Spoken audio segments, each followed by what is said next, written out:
Hello! This is the Odd Job Entertainment YouTube channel. Welcome to our stream tonight. Give me just a second to go through, and that's for later. Got to check and make sure that everything is working as expected. I'll put it on this one. How are we doing tonight? Today we're going to be working on a segment of my capstone project. Capstone is your senior project.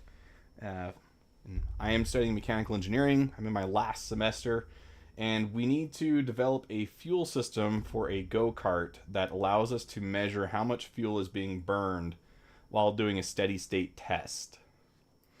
Wills, how's the sound coming through? Can you hear me?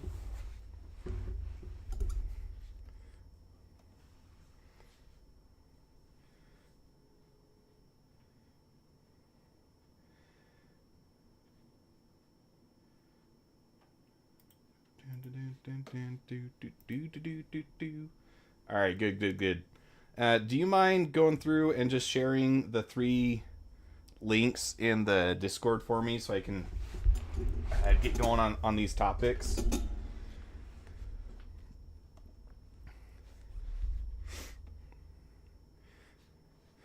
So let's take a look at the itinerary for tonight. I do have a couple more silly topics to cover. Oh, forgot to turn that off. We've got some projects I want to talk about, and then some articles that I came across. Let's start with the Atlas Geo. This has been popping up all over YouTube. It looks really cool. It is essentially a Atlas variant with a jetpack on it. Technically, it does have a mining head on it, but let's be honest. No one really cares about that part so much as they care about the fact that it has a jetpack. So I'll throw on the headphones so I don't cause any ears to bleed with feedback.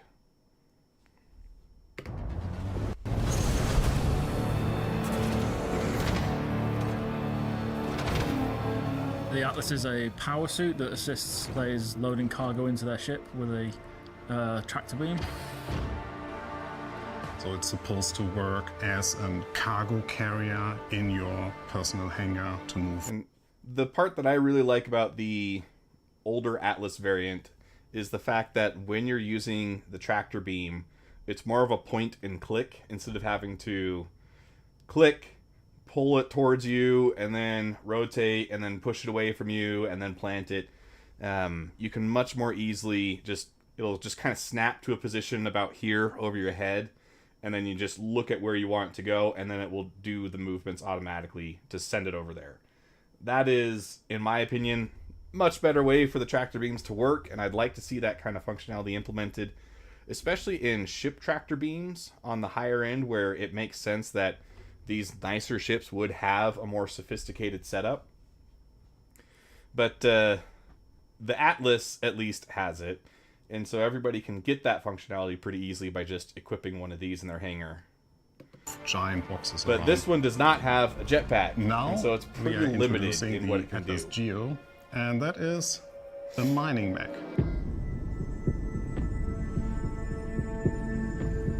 The Geo's beam is a vehicle mining beam.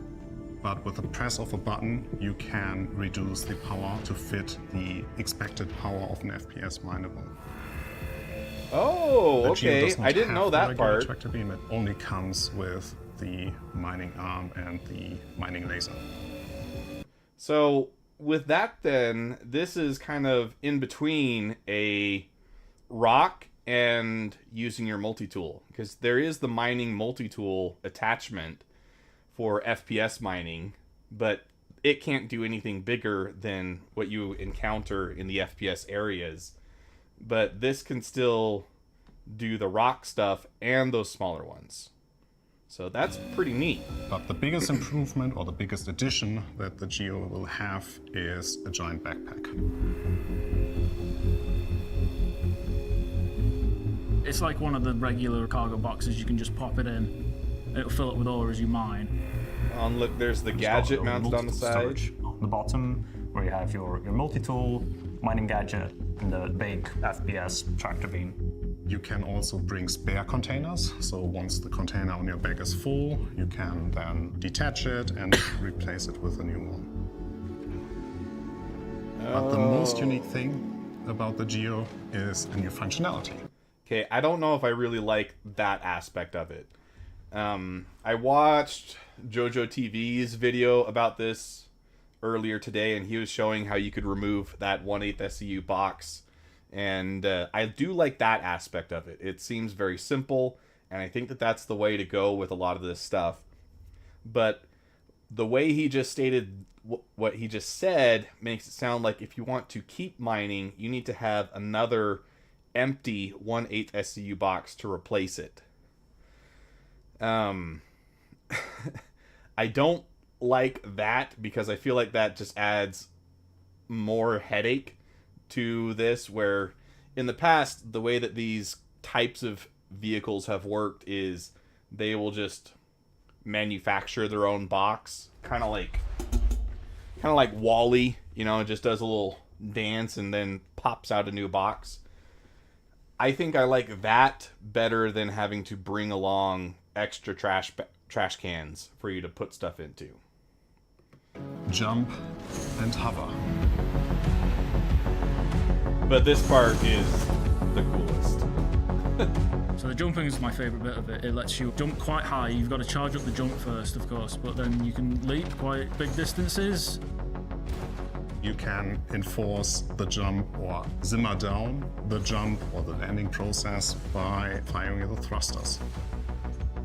You can press space to jump and then keep pressing space or hold it to give a thrust and kind of fly. And all the footage that I've While you're in seen the air, so you far, can maintain a small the legs hover. are compressing in adjust a your very realistic aiming as you're way. It looks landing. really cool.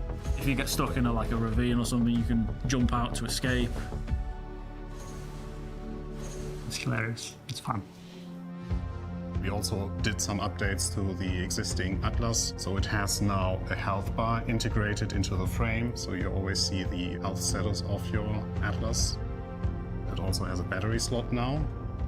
Not used as of now, but will be used once the engineering gameplay comes in. Of course. And apart from that, we did some tweaks to the animations. So there are some death animations that we now have.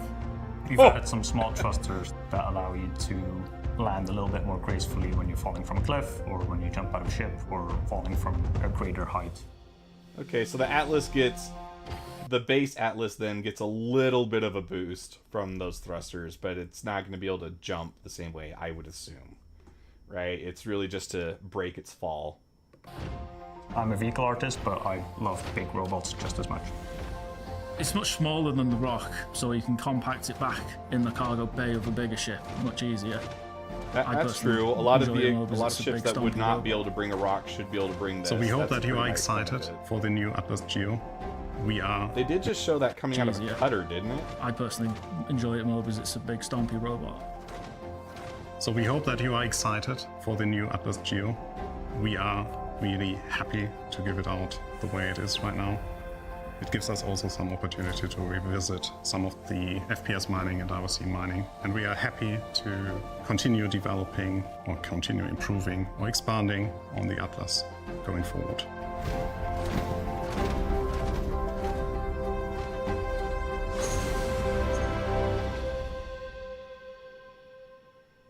Very nice. I approve. That was pretty sick.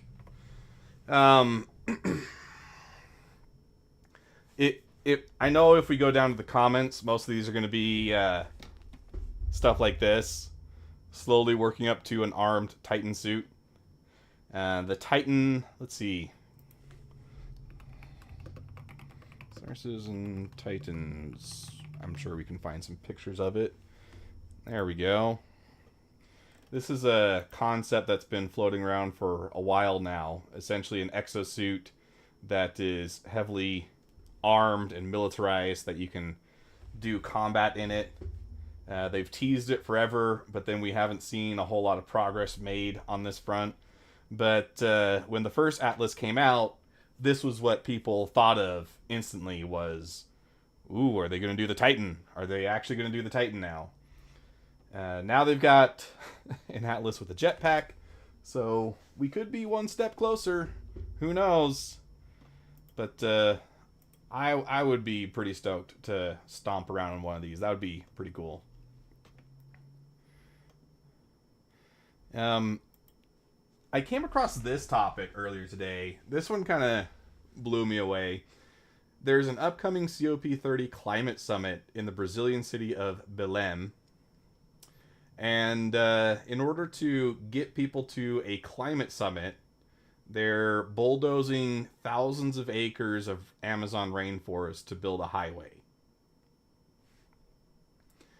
So, kind of seems to defeat the purpose, if you ask me. I think BBC agrees. That's why they've written it this way. Amazon forest felled to build road for climate summit, a new 4-lane highway cutting through tens of thousands of acres of protected Amazon rainforest is being built for the COP30 climate summit in the Brazilian city of Belém. It aims to ease traffic to the city, which will host more than 50,000 people, including world leaders, at the conference in November. The state government touts the highway's sustainable credits, but some locals and conservationists are outraged at the environmental impact. The Amazon plays a vital role in absorbing carbon for the world and providing biodiversity, and many say this deforestation contradicts the very purpose of a climate summit. I would tend to agree. I think this is a really stupid idea. But a lot of times these climate summits end up being that way, where we get a bunch of rich people together to talk about how the average citizen needs to cut down on carbon emissions, and in the meantime they're burning several magnitudes more than any of us can ever hope to burn in carbon emissions.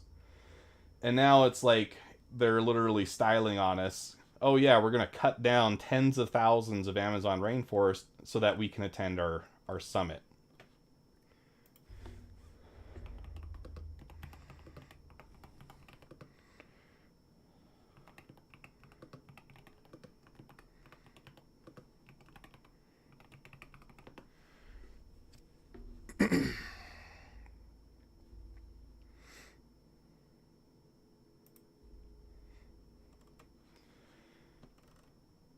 Let's see if we can get an accurate number. How much of our clean air comes from the Amazon?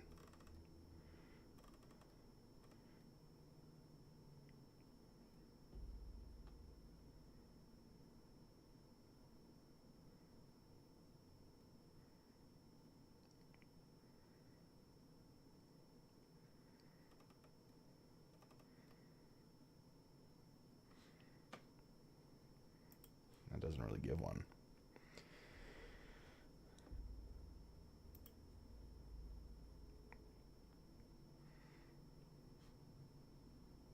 Oh. Okay, this says it's like just a break even. Even still, even if the Amazon is not the lungs of the world, cutting down tens of thousands to build a highway for a climate summit is egg on your face bad. I think that's pretty stupid. Some business owners in the city's vast open-air Vero-Peso market agree that this development will bring opportunities for the city. I mean, sure, anytime you add a highway, it increases traffic to the connecting areas, and that can be an economic boon. The city as a whole is being improved, it is being repaired, and a lot of people are visiting from other places. It means I can sell more and earn more, says Dulce Cardosa da Silva, who runs a leather shoe stall. He says this is necessary because when he was young, Belém was beautiful, well kept, well cared for, but it has since been abandoned and neglected with little interest from the ruling class. And, you know, that's actually something that I saw in a lot of areas that I lived in Mexico. A lot of times you'll have a developer come in, build something up real quick. You know what? Let's actually pull up Google Maps, because there's a neighborhood in particular that I'm thinking of.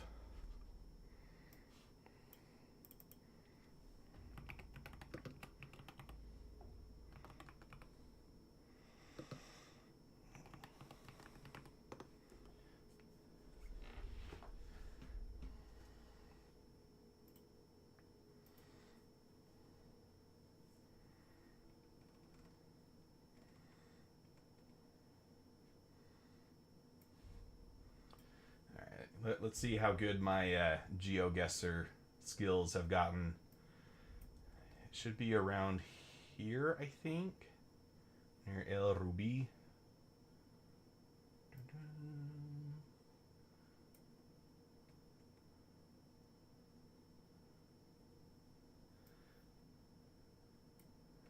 Let's see where.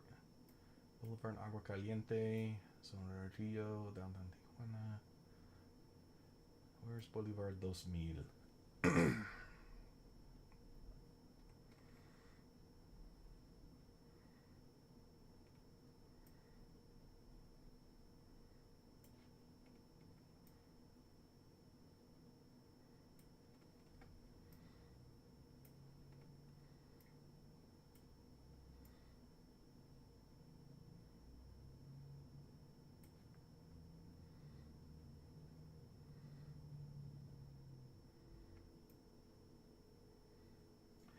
There's several examples I could pull up, but I'm thinking of one in particular. I really think it's down in this area.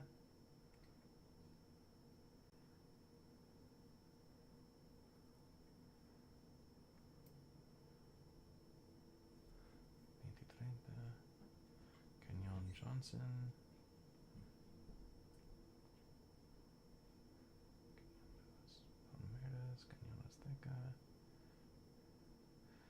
Looking for Cañón de los Signs.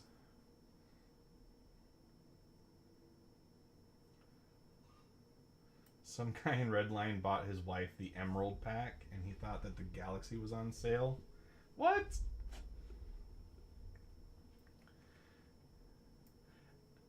How much is the Emerald Pack?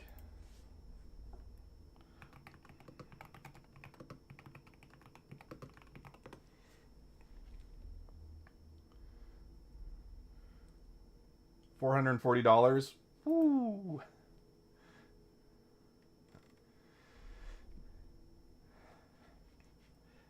Personally, I hate the Constellation Phoenix. I think it is such a bad luxury ship. It's like it's gaudy in a bad way. Like, it doesn't have the same level of refinement that an Origin ship has. It's like putting spinners and stuff on a Cadillac. Like, sure, you have money, but it doesn't look good.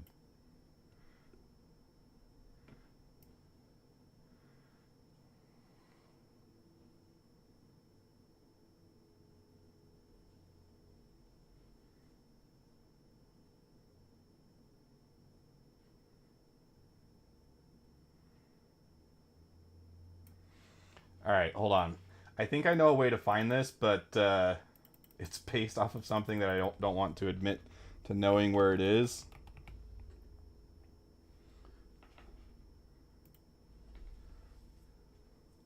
So I'm going to do this off screen for a second.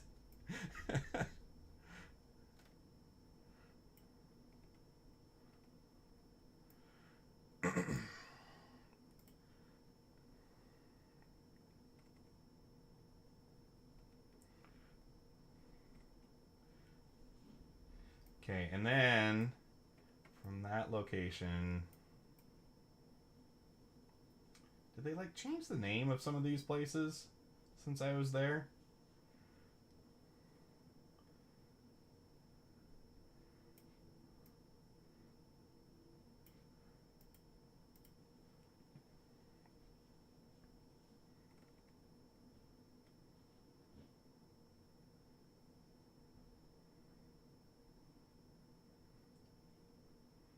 Oh, what the heck? Why is the...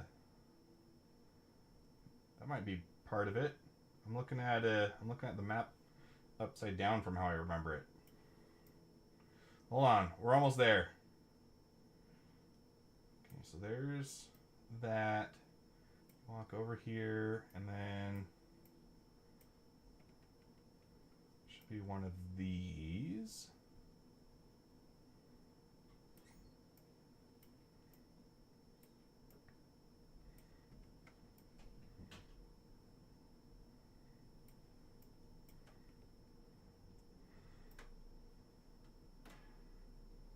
Haha, okay.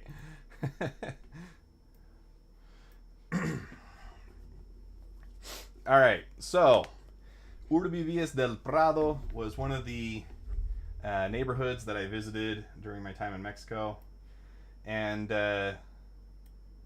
Urbi is like a developer, and what they tend to do is they'll build up an area really quick, and then they'll move on to the next project. And a lot of the services that they provided while they were actively developing disappear as soon as they leave. And so this is a big problem that exists for the people that live in these kinds of environments, because all the standardization, like trash removal, utilities, all of that goes up in the air. It's no longer super clear how you're going to get all these services that you depend on. And I lived in one of these streets off to our right here. Let's see if I can get a good vantage point. Actually, no, this is a little different. This is the wrong, break out.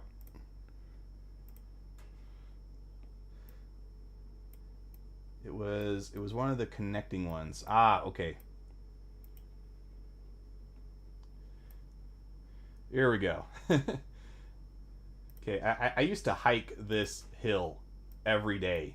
This this is what you call a matapiernas, because this really sucks. This is a good way to make your thighs hate you forever. Let's see if I can find the exact area I lived.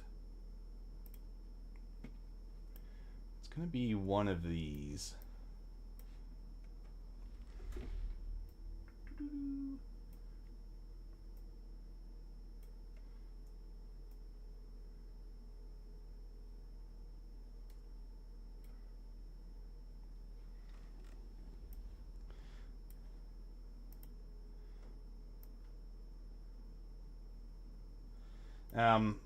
But like one of the things that existed when Urbi was developing this area was garbage services, right?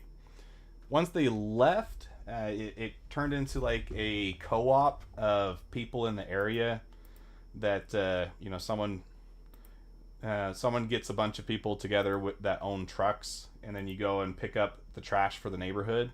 But then where does it end up? It ends up on this hillside. So rather than, you know, any kind of and like a landfill isn't better. Well, it is better, but it's not that much better, right? Like, it's still a big pile of garbage, right? But at least it's not spilling back into your neighbor's backyard. But they would essentially just drive it up to the top of this hill, and they would just dump it down. And so you can see, like, there's a pretty big pile there, and you can watch it on trash day. Like, your trash will get picked up, and then the trucks will just drive up to here, and then they'll just launch it off the back, and eventually it all rolls back down onto your street. So this is a pretty big problem that some of the residents in these kinds of areas face, is just the fact that these areas get developed, they look really nice, and then the developer moves on to the next project, and it gets abandoned. The city is supposed to take over, and they just don't really do a good job. So I understand what this guy is saying when he talks about Belém used to be really good. I've seen different communities in various stages of that kind of development. I would imagine it's something very similar in Brazil, where you know, it gets built up real nice and then it just goes to ruin. Having a highway can bring a lot more economic interest into the areas, so that can restore a lot of those opportunities. But I don't think bulldozing straight through the heart of the Amazon rainforest is the best way to go about doing that. I think there's certainly better ways to do it than building a highway for the purpose of your climate summit. So that's a bit of a detour, but I saw that earlier today and I was just like, really? Does no one does no one look at how the optics of this is gonna shake out? Like, this is a terrible idea. But now on to our main engineering project for the day. In my capstone group, we are working on 2 go-karts simultaneously. One is a standard gas combustion or internal combustion engine go-kart. Something along the lines of, well, probably this. So just a small little go-kart, uses a Predator 212cc engine to keep it going forward. And then the other one that we're making, actually this looks pretty close to what we've got going on. The other one that we're making is a electric counterpart. So it's the same chassis, same frame, same overall build.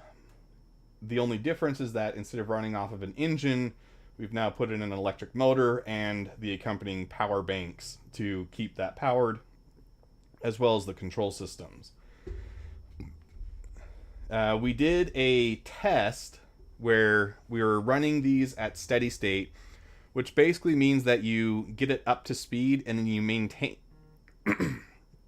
maintain that throttle position to get efficiency data for how much fuel you're using and how much wattage you're using in the case of the EV cart from the battery. Problem that we were running into is our way of measuring fuel depletion was using a lot of assumptions. We were using an exhaust sensor to basically extrapolate from the exhaust how much fuel was burned, and it relies on too many assumptions to give us any kind of accurate estimate of how much fuel was actually used during that test. So what we want to do is we want to have a system that measures before and after for each run how much fuel was in a reservoir. So the goal today is to design a system that allows for us to have a secondary reservoir from which to draw gas during our steady state run, turn on the data logging functions, and then we can take a look at the end of our logging session and write down exactly how much fuel was burned during that period. So to accomplish this, what we're going to do is we're going to use a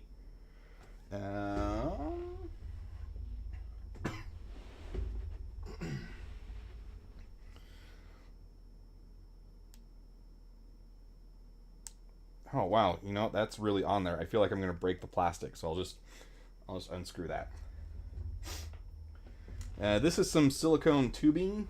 From my research, silicone is not the best thing to use for a fuel line, but it should be okay, at least for the duration that we plan on using this thing. I do have some more appropriate tubing coming in the mail in a couple days, so I can always switch it out for that. But this is our 1/4 inch line, which matches what is already existing on the cart. And this is a 20 milliliter syringe made out of polypropylene with a lure lock. The lure lock is that bit on the end. That allows you to attach things to it. We use these all the time in my clinic job. But it's very simple. It's just a threaded attachment point. This takes it from that lure lock to a 1/4 inch barb fitting, which was what was actually attaching it to the tubing before, but it's really on there, so I feel like I'm gonna break that fitting if I try to actually pull that off. But the advantage of using a lure lock is if we do end up burning more than 20 milliliters for a single run, I can just step this up to the next size of syringe, and then we'd have a 60 milliliter tank. But basically, when we're running our steady state testing, we want it to draw fuel from this and not the main tank. And when the driver hits a button, it'll basically activate a solenoid, which I have here, that will switch the tank from which it's drawing from, and it'll start the data logging on our Arduino system and basically start all of that data collection. So,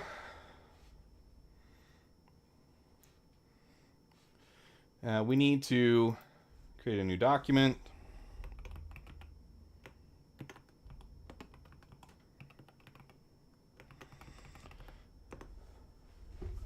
And the first goal that I have is I want to get several elements of this system that I know I need to use drawn up.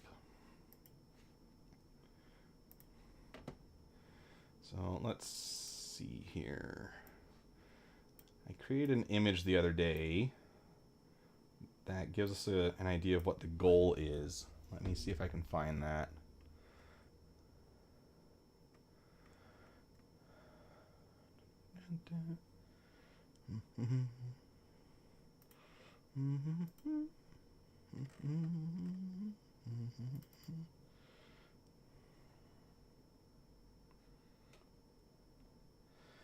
Oh, sorry about that, Mr. Arrow. Yeah, we are live. I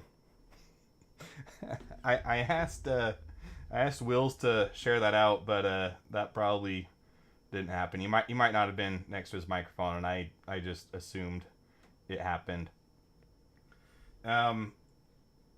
Let's see. I'll just go through and do that right now.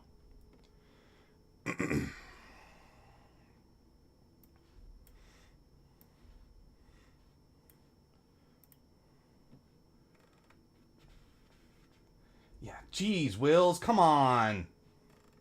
Do you want to take care of that for me? Just share out the Twitch, YouTube, and Rumble link.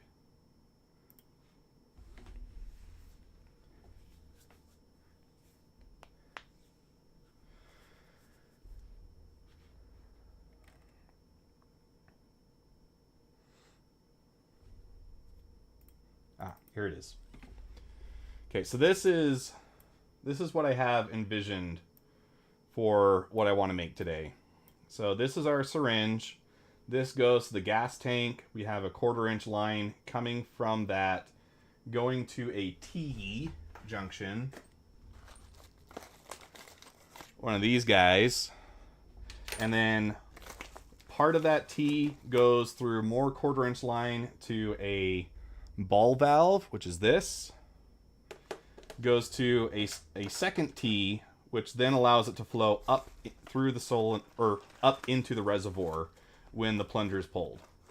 Then the down pipes of these T junctions go to the solenoid. So one goes through the solenoid from the main tank, and then the other goes through it from the reservoir.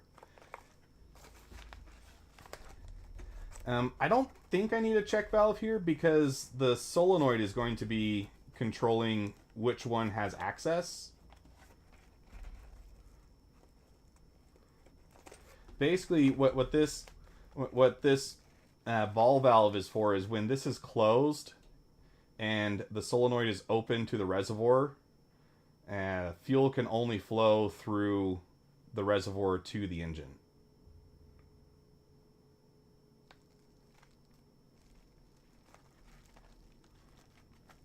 At least that's the theory.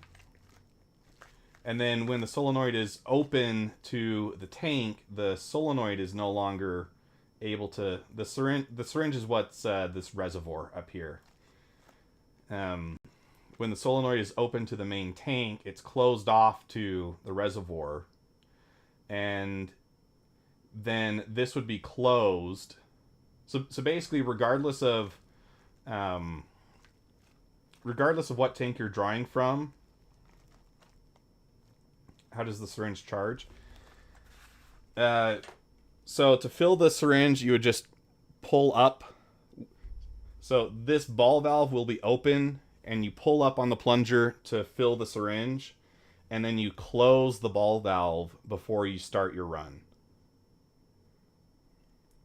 So no flow is allowed through here during any part of the run. So when you get up to speed, fuel will be flowing along these blue lines. That's what I've called this ramp state. and it will go through the solenoid to the engine, but it's not allowed to flow through here.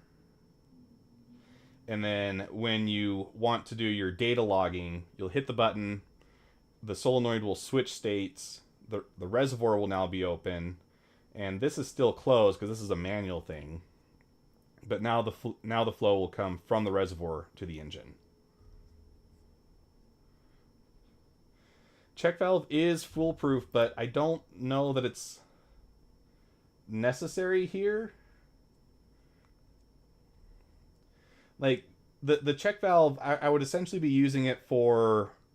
Because this whole line, this exists so that I can fill the syringe. And if I used a a check valve, then I would have it oriented so that it allows flow from right to left. But if it does that, then it will allow fuel to flow through this line, not necessarily from the reservoir. And then we won't get an accurate reflection of how much fuel we've used. So that's why I want the ability to cut off flow here entirely, so that we for sure don't get any fuel coming from the tank when we're trying to draw from the reservoir. And this line exists purely just to make this easier to do. So when you want to fill the reservoir, you just pull up on the plunger, it pulls from the tank, you close the valve, and now you've got your teeny tiny tank ready to go.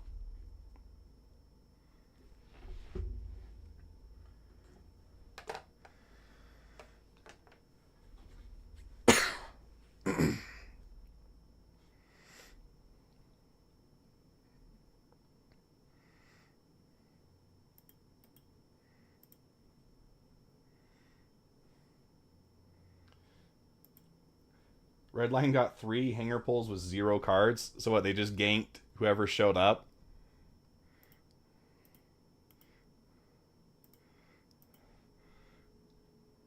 Two Sulan, 1 Cutlass.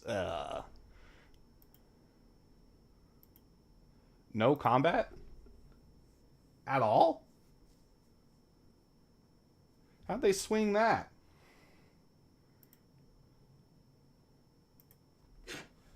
How are they getting into the hangar without cards?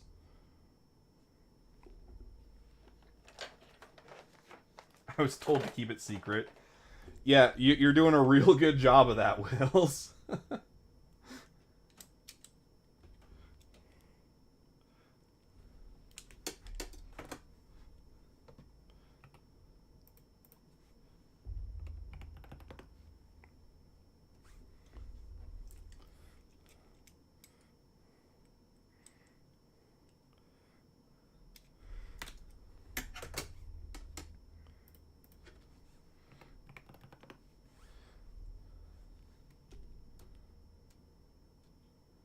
Actually, you know what? I think it'll be easier if I measure a different part of this and then extrude that.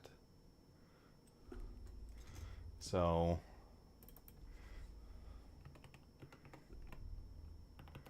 let's do that instead. That dimension stays the same.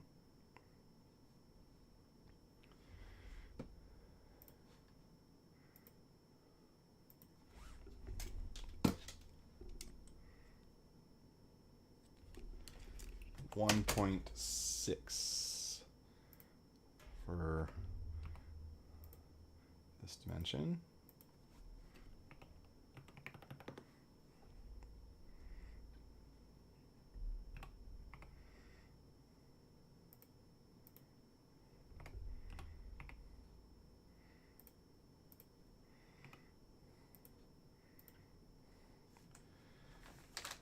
No.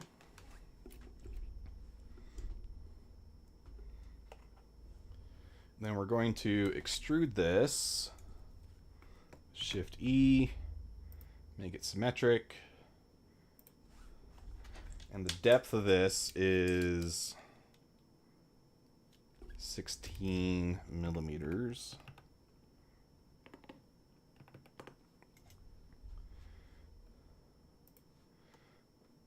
And then in here, Sorry, my throat is a little scratchy today.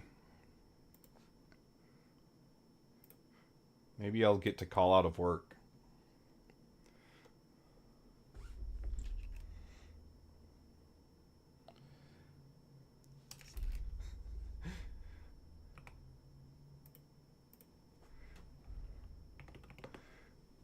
I actually did a job interview today. It went really well. I have a secondary interview coming up. I currently work at a clinic. Longtime viewers will know that I despise that place with every fiber of my being. But this new job would be in engineering, so it would be a lot more fun. So I'm really excited about that. The interview went really well, and I've got my secondary interview. I know I'm repeating myself, but hopefully by this time next week we will have a better idea of whether I'm going to continue suffering without end at this clinic, or if I get to do something with my career choice.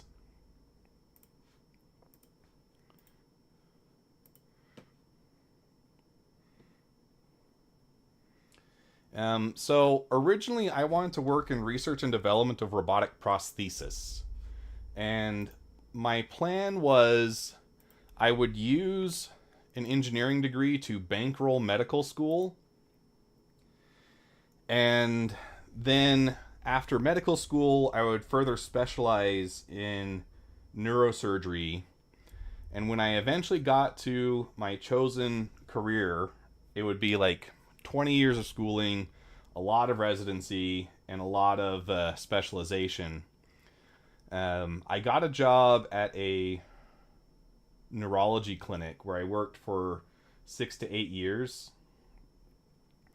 And during that time, I worked with a couple providers that I really, really liked. They were really cool guys. But then I also worked with some total tools. And it made me realize, if I'm going to go through this medical route, those are the ones that are going to be my professors, and I don't want to deal with those kinds of personalities all the time. And then when I get into the work field, I'm going to be working with those kinds of people, and I just realized that medicine was not a good fit for me. A lot of the older generation of doctors have a bit of a god complex. They get used to having people's lives in their hands, and it gets to their head. And I say that because my interactions with younger doctors have been generally pretty good. They're a lot more human than they are doctors. So I just realized that after all that time, I didn't really like the environment. And it ended up being a good thing because with my GPA, with engineering, there is not a medical school in the world that would take me. It's not terrible by an engineering standard. I'm competitive if we're talking engineering, but for getting into a medical school, they wouldn't take me. I had no shot. This was really a pretty ill-advised plan from the get-go, but no one in my family has gone through college, and so none of us really knew that was a really bad idea. I'm the first one in my family to go through college and get a bachelor's degree on both sides. And so I've been kind of like the beta project. Like all the lessons I've learned, thankfully my siblings haven't had to relearn, but it's been rough as a consequence. I only know 2 people who started as engineers and then successfully made it through med school. Yeah, I don't doubt it. They're probably really, really smart, too. No, I never took my MCATs.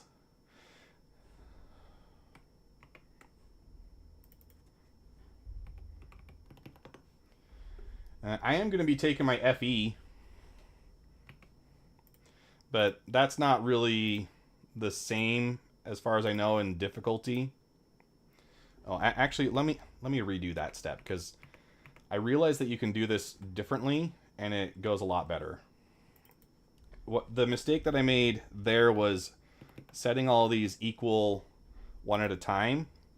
But if you instead just hold shift and select all of them,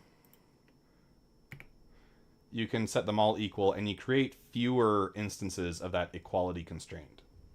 So just a little more efficient.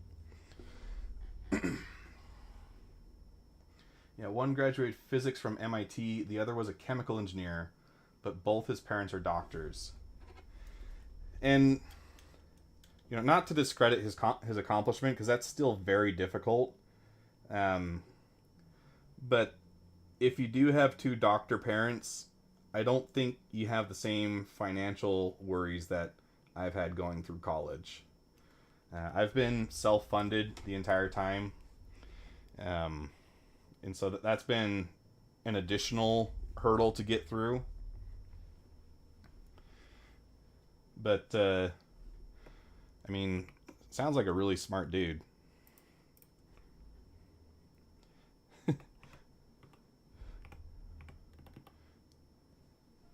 No, he didn't pay a dime for school. Yeah, so. I have. It's been lots of fun. If I could give my future children one major benefit, it would be I would love to be able to help them pay for their school, because that has been something that has held me back a lot in trying to get through my schooling.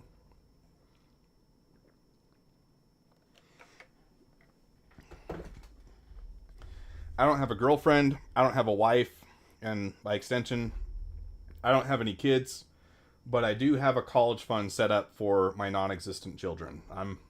I'm planning early. If I start it now, by the time I can convince someone to put up with me and make babies with me, I'll have the funds to put them through school.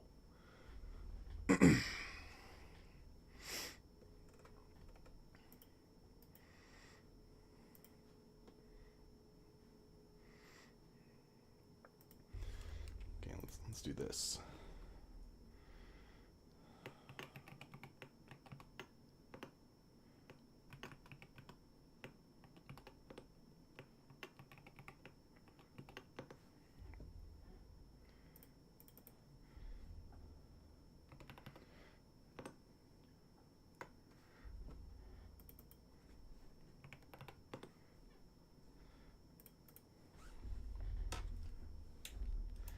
I started early too. I'm on track for around $200K for each child, which is projected to cover around half of in-state tuition 166 years from now. Oh, 16. Okay. Like, man, you're really optimistic with that age range, aren't you?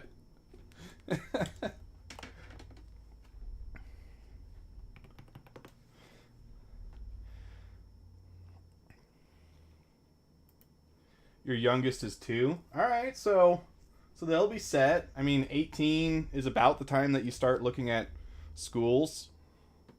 So that's not a bad deal.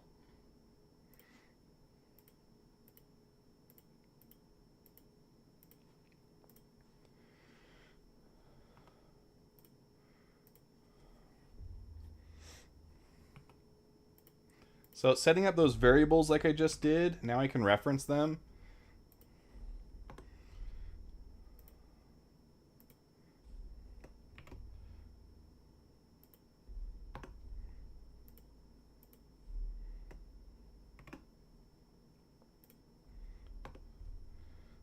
College is way too expensive, man.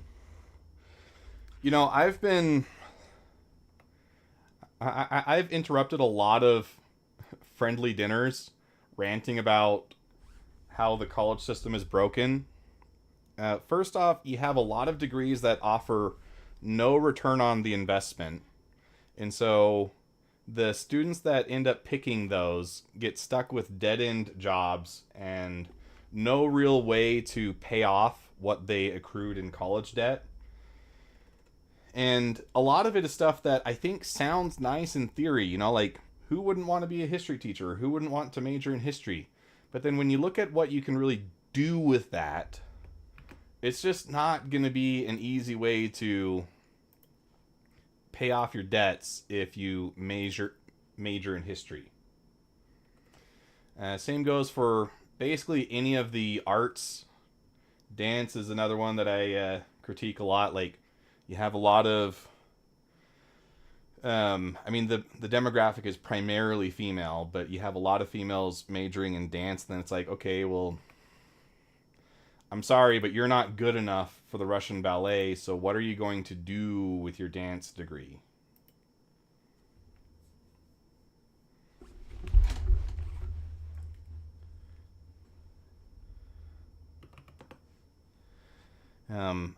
I'm obviously quite biased because STEM, I think, is a pretty safe bet as far as being able to make your money back and be able to get a career.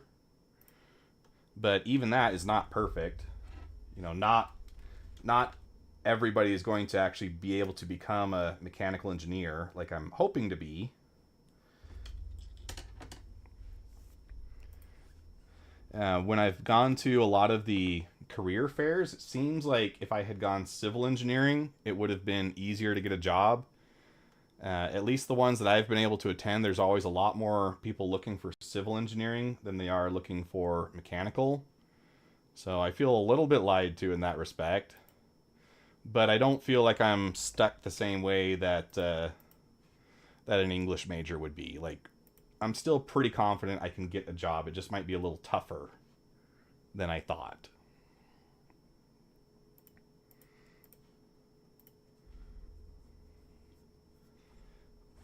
Yeah, they do. They make a lot less, but when you're looking at, you know, getting your first job, it's like, I'd be happy with anything more than 40K.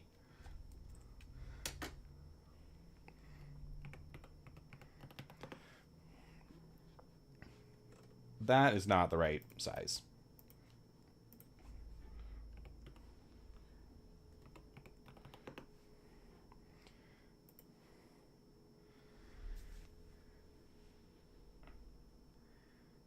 Everything combined was just under 20,000. That's like a year of school for me now. It's insane how expensive college has gotten. That's a year of school in a community college.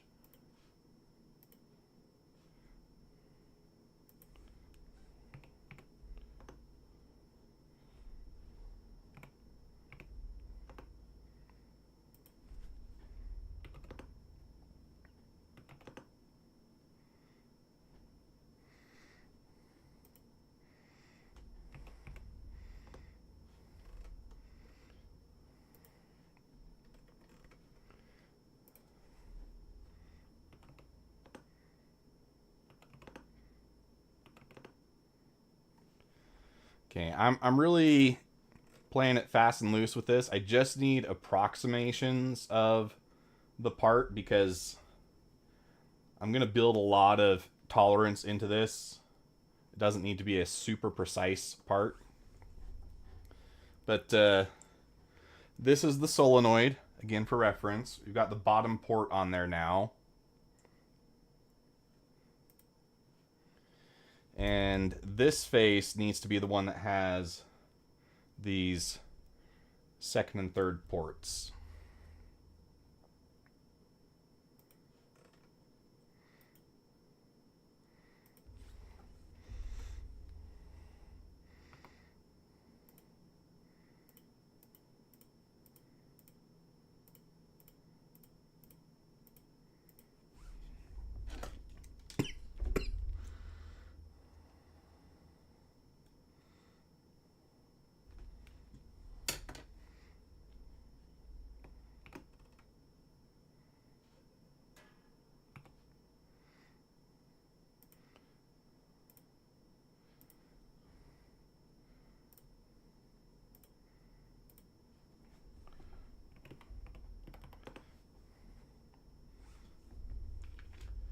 when do you type in the precise values for the diameters?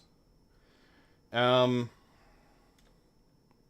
this one's a compression fitting, and I know that it's going to work with the tubing that I have, which is a big part of why I don't really care right now.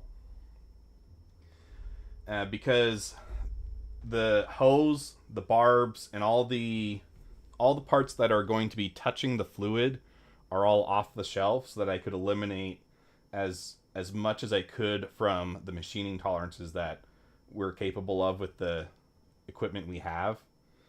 So I'm not too worried about those. I don't actually need to design the fit myself. I just need to get approximations so that I can get a carriage system to hold all of these in relation to each other. But if I were designing this solenoid from scratch, I would feel that I need to be a lot more precise in getting the geometry correct, because then it would be something that I'm actually making myself. Can we talk about the new Bambu printer?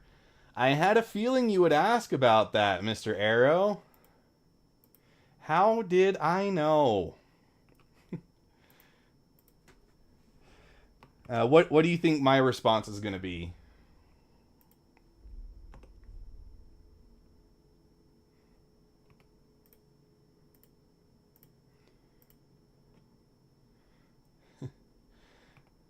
All right, I'm still riding the hate train for Bambu. Unless they change their ways and make some major policy changes, I probably will not be getting an H2D.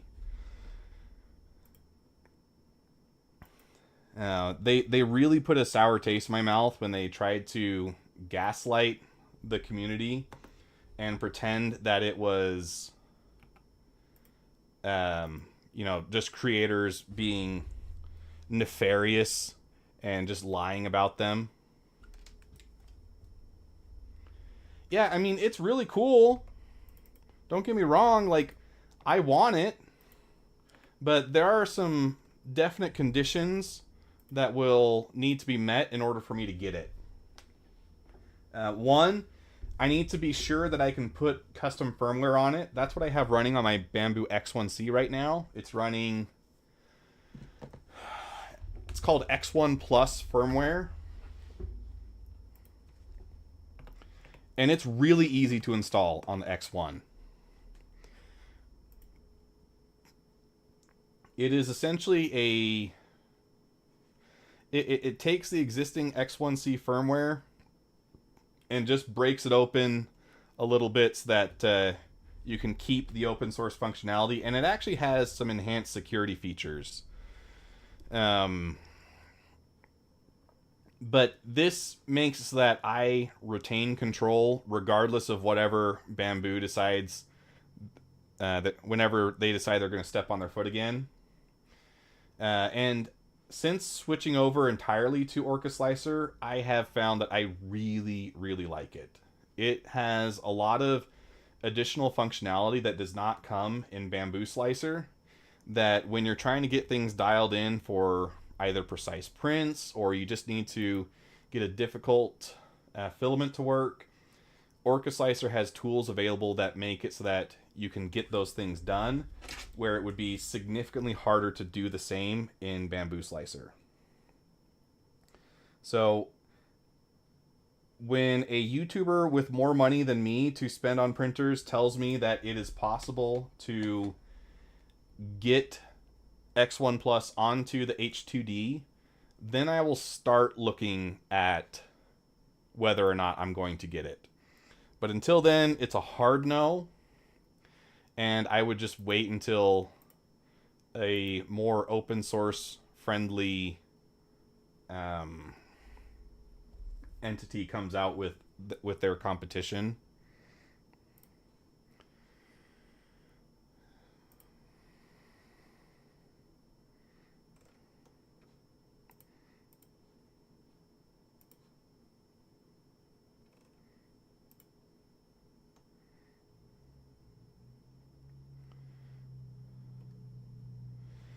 And let's see, if I switch the direction, have it go, is that 7 millimeters?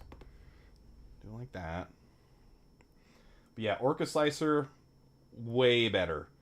And then the X1 Plus firmware actually gives you the ability to dial in filaments on board the machine a lot more easily as well. And that's another thing where Bambu Labs really screwed up. They tried to make it sound like they were working with the Orca Slicer team, which is really, it's mainly just one guy. But they said that they were working with Soft Fever in order to incorporate Orca Slicer in the future with Bambu Connect, but they really were not being truthful at all. There was a number of things that Soft Fever asked for in order to make it work, but he was denied at every turn. And so all it was lip service at best, and Bambu gave no real concessions to make to make any kind of collaboration a reality. So he's another person that was getting gaslit a lot.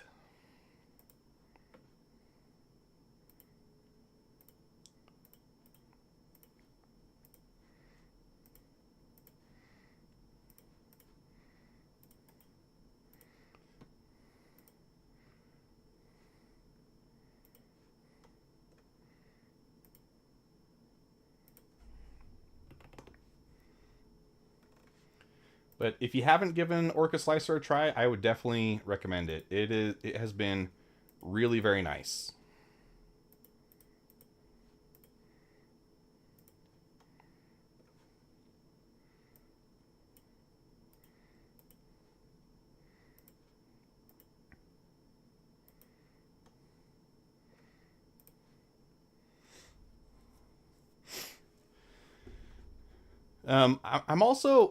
I'm conflicted with Bambu incorporating a laser.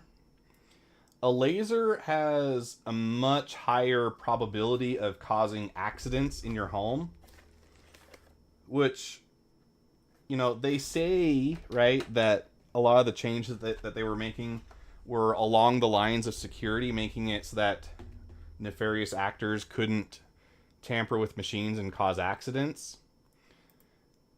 Perhaps that's because they knew that they were coming out with a laser-equipped printer, and having the ability to actually set someone's house on fire made them a little nervous with their security breaches. But they still have not gone about this in any way that could be considered the right way. They've still gone about it in probably the worst security-focused way, because the firmware that Bambu Connect has already been broken. It's going to continue to get broken because they're trying to do, I think the term is security through obfuscation. And basically it's just making the information harder to get, but it's still out there.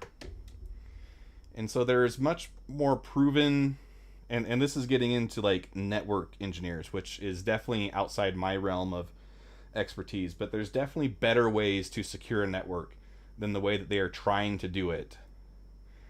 And because this firmware is not actually any safer than what exists currently, yeah, security through obscurity, yeah, thank you, Morris. Because this is not actually any more secure, I would be pretty nervous about having a Bambu secured laser in my home.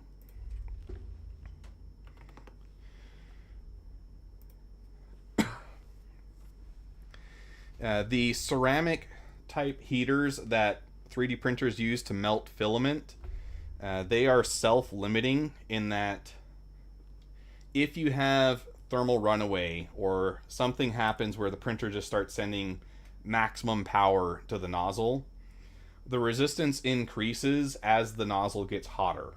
So it will self-limit within much safer temperatures. Add on to that the fact that there are already so many other redundancies built in to prevent a fire from occurring 3D printers have become quite safe from the home fire perspective. Is it still possible? Yeah, anything's possible, but it's much better than it used to be, and ceramic heaters are a big part of that. But a laser is still literally setting things on fire in a controlled way to get the product that you want.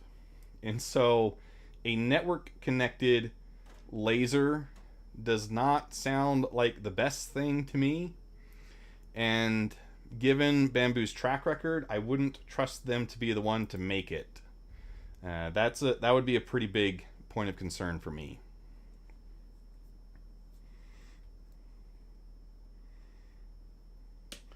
As an owner of a couple Xtool lasers, I find it easier to get stuff to get out of hand compared to a 3D printer. Yeah, I mean, like I said, you're setting stuff on fire to make products.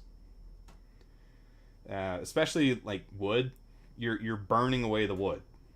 That's why it comes out charred when it comes off the laser. It's not quite to the same degree if you're using like acrylic, because you are kind of melting things out of the way. But yeah, I don't think Bambu has actually made any real steps towards securing their products. So I'm still pretty nervous about putting any laser made by them in my house.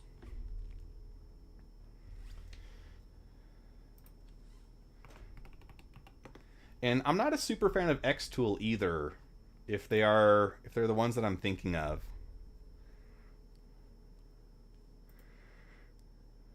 But for very different reasons. Let's see if I can find.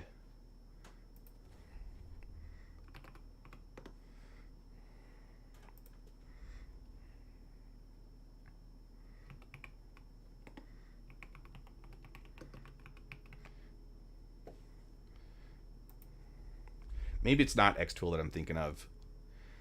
You have a lot of these off-market brands that they sell you the laser diode on an open carriage. This is highly irresponsible. There is, I mean, sure, there's a lens around the laser diode itself. This is not enough to protect your house or anyone in your house. Okay, all it takes is for a little reflection to happen under the gap between the wood and the screen here, and someone could get blinded by this laser. The hallmarks of a good laser system are going to be that it is fully enclosed, has considerations for proper ventilation, including forced air induction. Okay, because they did make some open air ones, right? Xtool did have some of that. There's still a lot of them on the market, and those should just straight up be illegal. They are a house fire waiting to happen.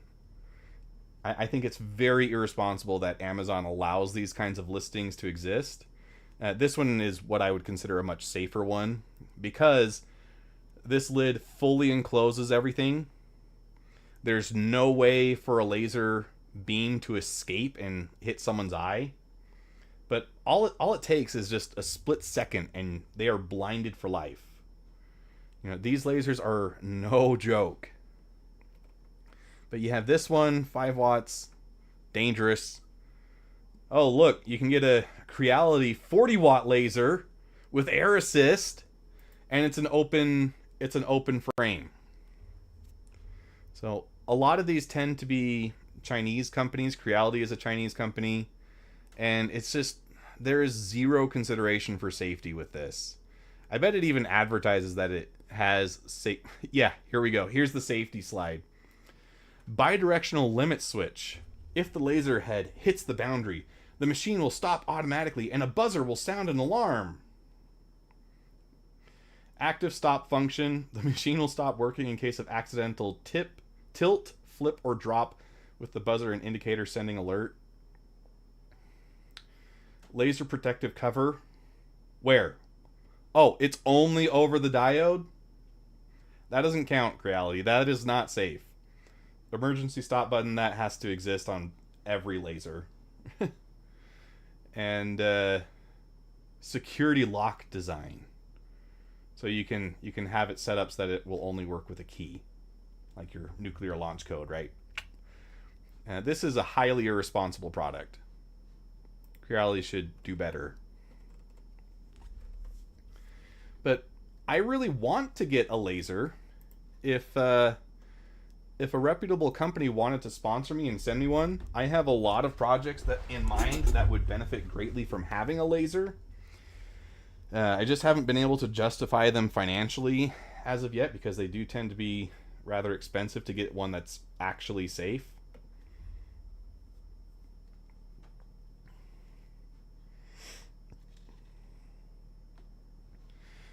And let's see. I want to make a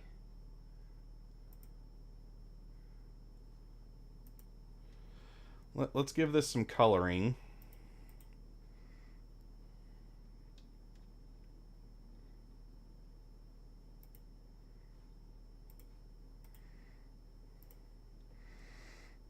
Let's make this white.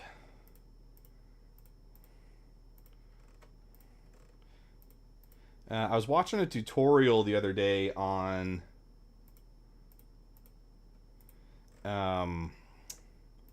wire harnesses in Onshape, and I want to try and incorporate some of the stuff that I learned in that video to this project that we're working on. So I would like to make this solenoid interactable as a electronic component for other assemblies.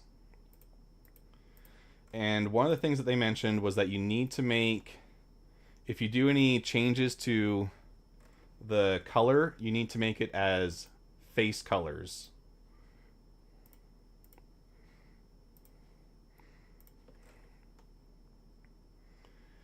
Because I guess it causes issues if you set the color at the document level. So I don't understand exactly why that would be, but I'm happy to comply. So let's try and make this work. Are you in the state that has the greatest snow on Earth, Morris?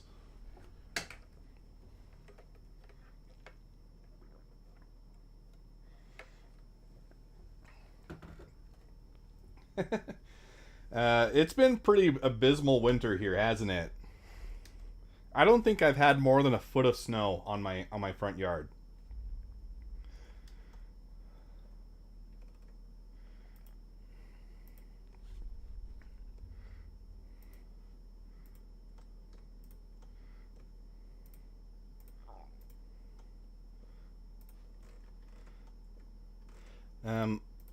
I'm not a snowboarder or skier. I would like to be, but I'm also well aware of my own limitations, and if I tried to learn that on my own, I would die. I would be on KSL 5 at 10. So I would need someone to want to babysit me at a ski resort. But as far as I know, they've had better snowfall, but man, I would be pretty disappointed if I was one of the tourists that come just for the snow season. Like, hey, welcome to Utah. We have no snow this year.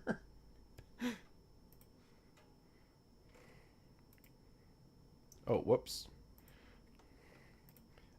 I meant to do this face.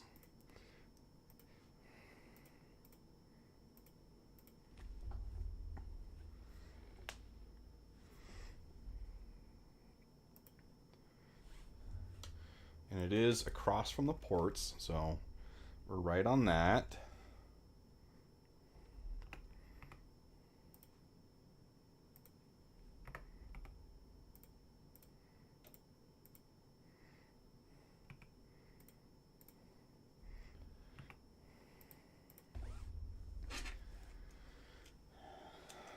And how thick are these wires? 1.24 millimeters.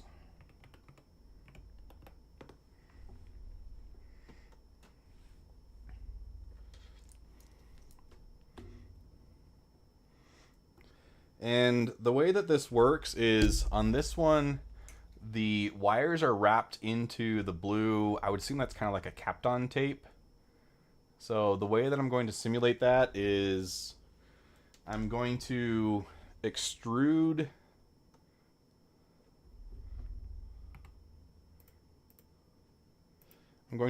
these into cylinders.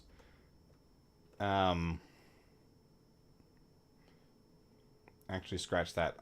I'm going to kind of sweep them into this, and I think if I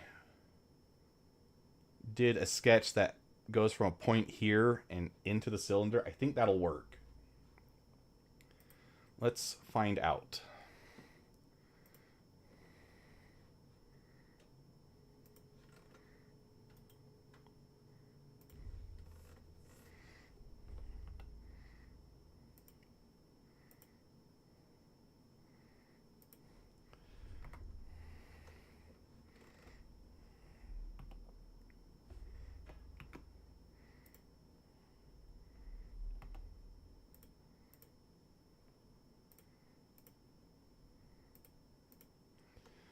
You.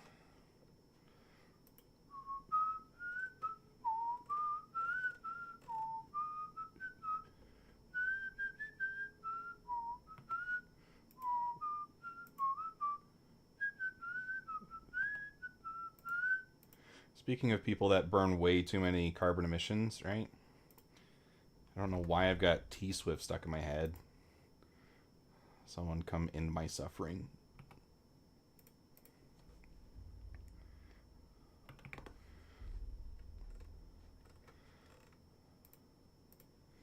Should also be careful about whistling while on the mic.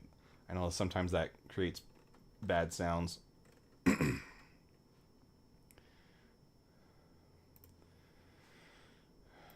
All right, I think this will work. So if I snag that, he's not gonna work.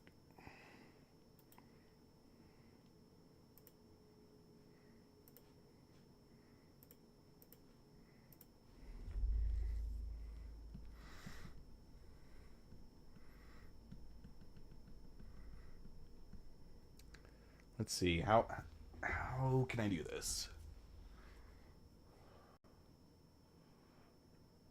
If you could see that I'm the one who understands you.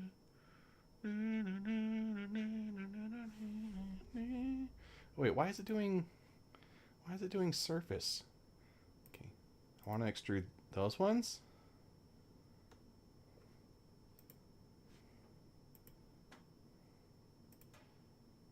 Woo! Look at that. Okay.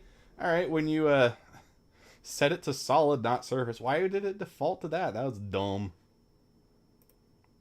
Oh shoot.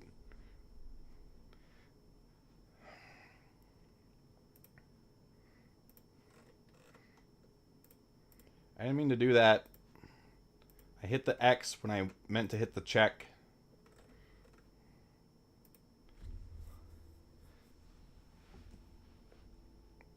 All right, so these are wires, all right?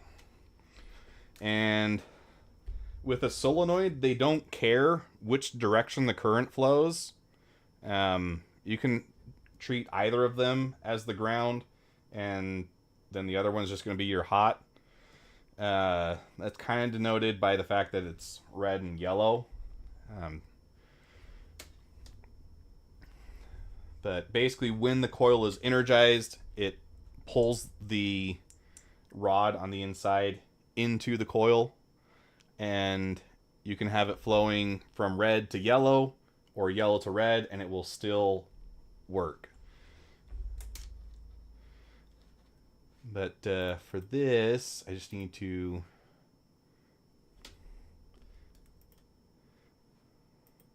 I don't like that red. It's too bright.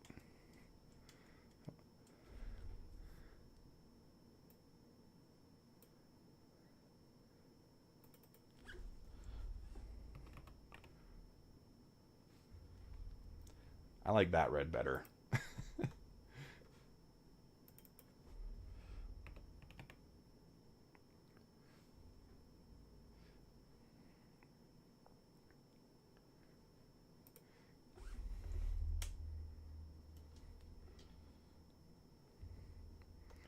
And then we just need to make this other one yellow. And it looks like we do have a yellow that matches better to what I have in my mind. Now, from the tutorial, the next thing I understand is I need to make these into a composite part.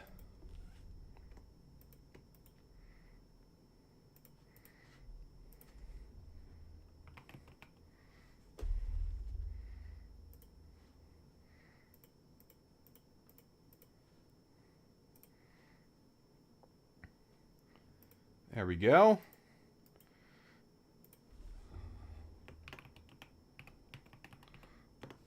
So that is a solenoid. I'll name these two. This is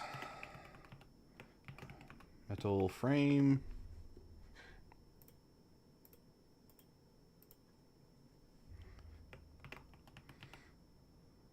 That's the coil.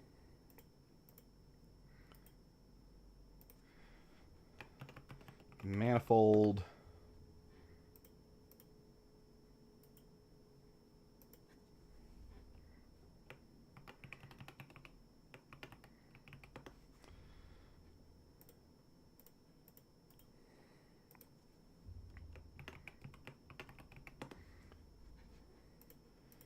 All right.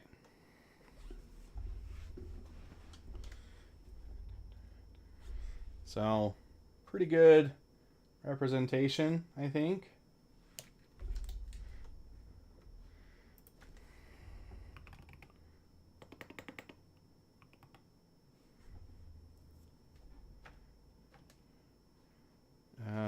Is it connector?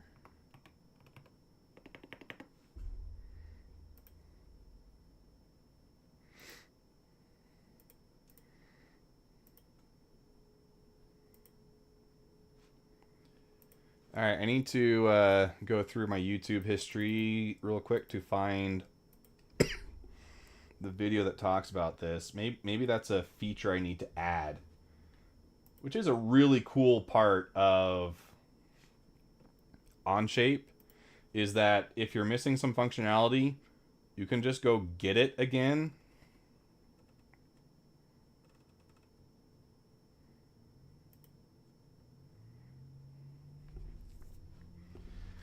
And a lot of these custom features are either made by Onshape themselves or by members of the community, but they get a lot of support in making them better.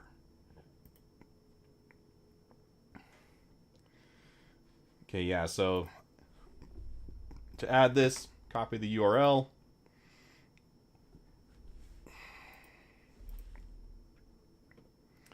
And then where's my add button?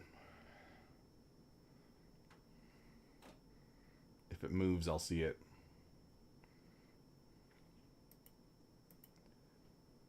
Okay, there's that one. I can use that.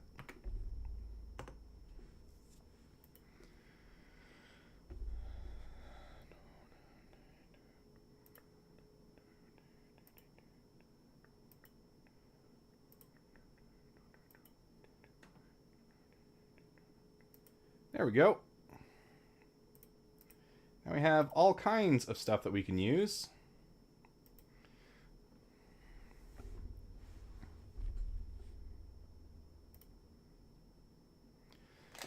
And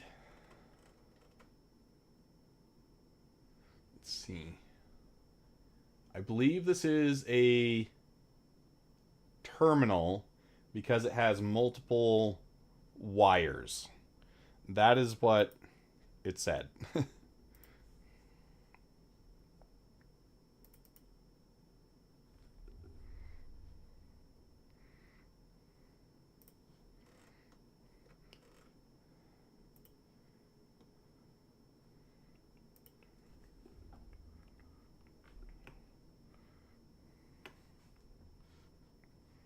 Where'd that YouTube video go?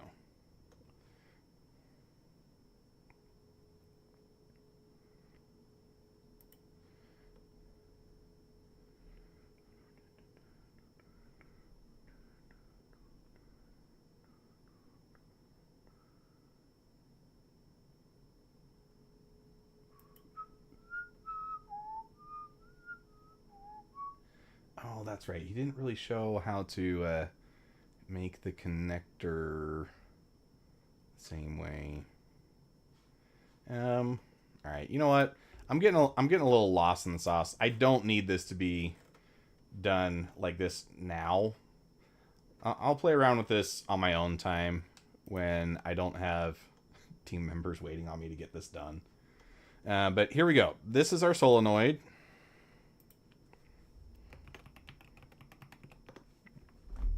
That's going to be the most complex part I have to model tonight.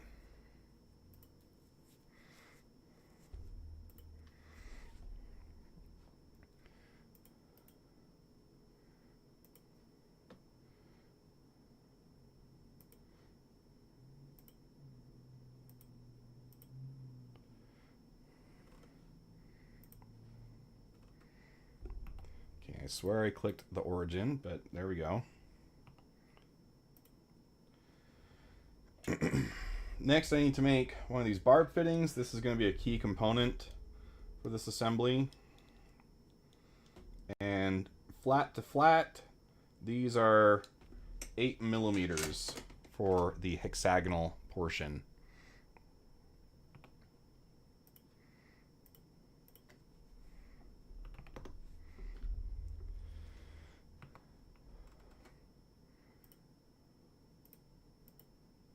And I'm going to simplify the barb fitting to be just a cylinder of different sizes on either end.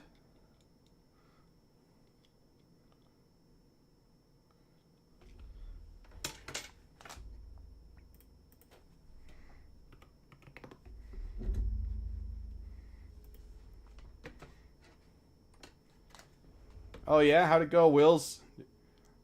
Are you winning?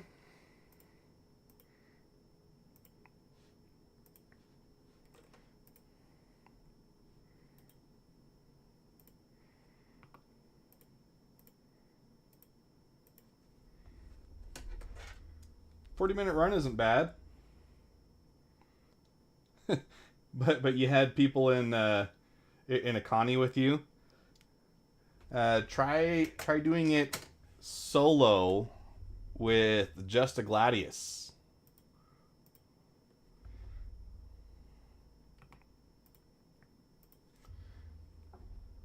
Four Connies?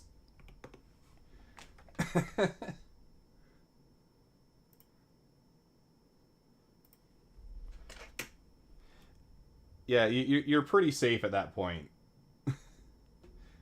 You think I have 3 hours to spare? You'd be surprised. Pirate Swarm has gotten harder, but I know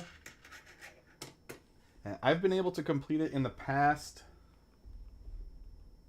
I don't know if they've increased the AI intelligence since the time that I did it, so me stating that might not mean the same thing. But a lot of the PvP focused groups would use that as kind of like a skill check.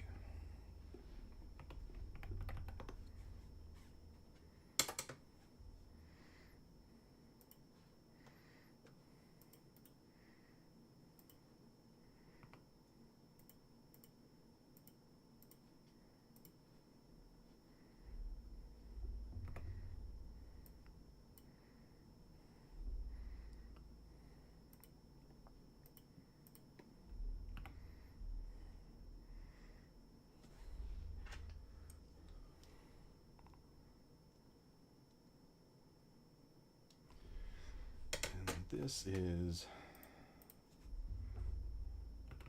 0.2.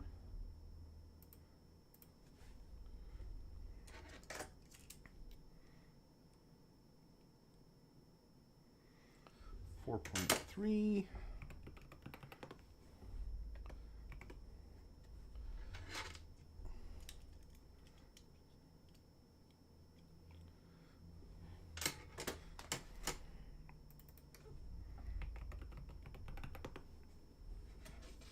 Wave 10 is 2 hammerheads and a crap ton. fighters. Is it? I remember there being a lot of Merlins. Is that still the case? That's what made it really tough. Is those Merlins are very nimble, and they can very easily overwhelm you, but they're also very difficult to scan and keep in target range.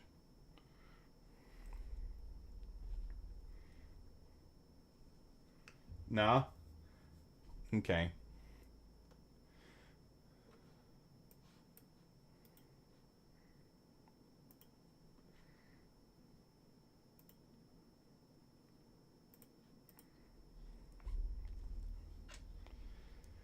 That's more of a copper color, isn't it? I need more of a yellow.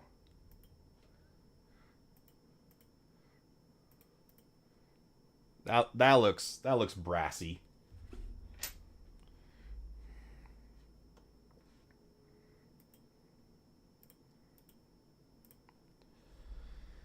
And can't remember what size this is.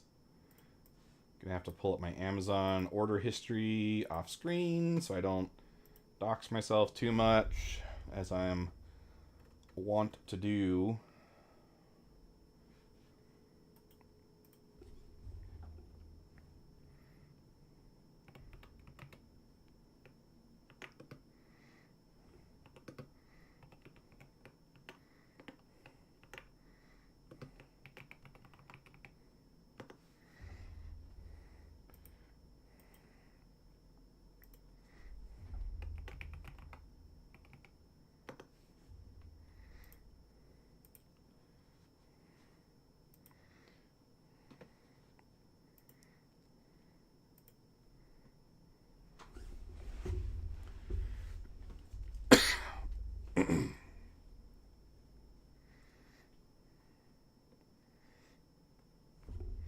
All right, now I need to create this T-junction.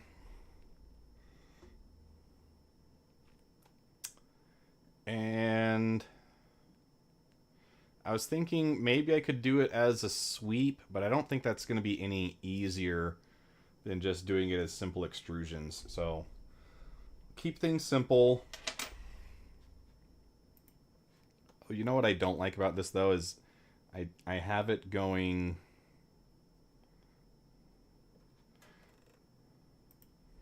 Let's just do this.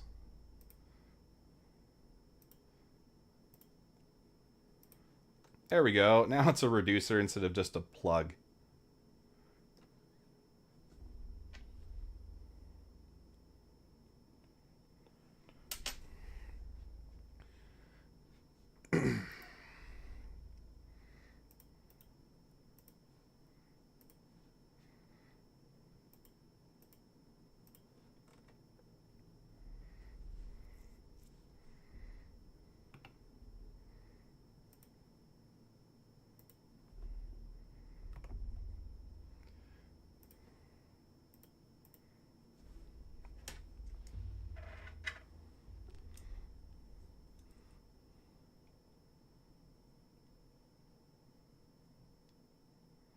Okay, this is 50 millimeters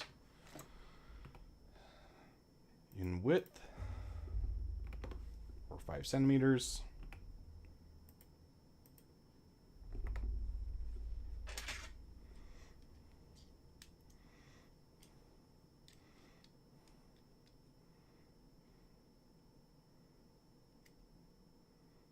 And this junction is 29.4 minus half of 8.6.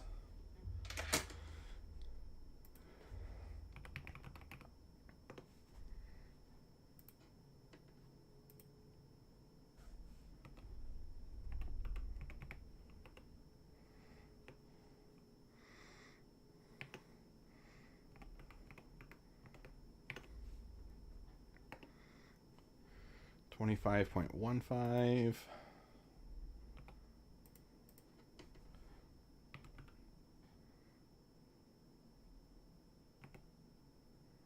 So let's just round that down, 2.5.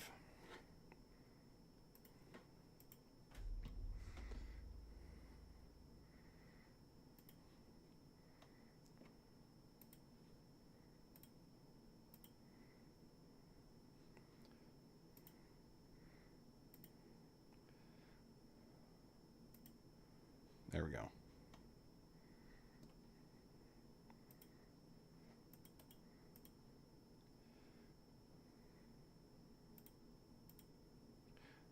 Okay, it was plane point.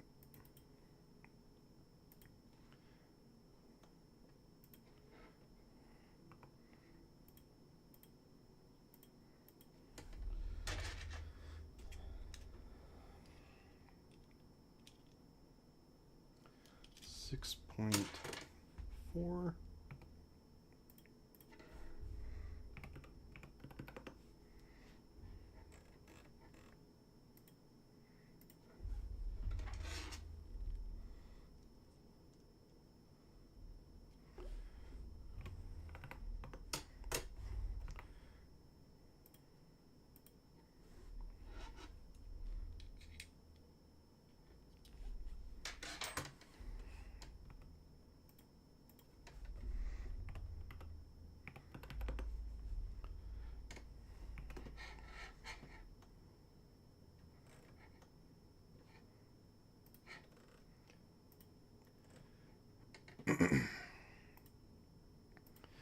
Extrude this up to the vertex, and that'll be our first two connections. Then we also want to extrude this, but we're going to start it from that point, and then we're going to make it symmetric.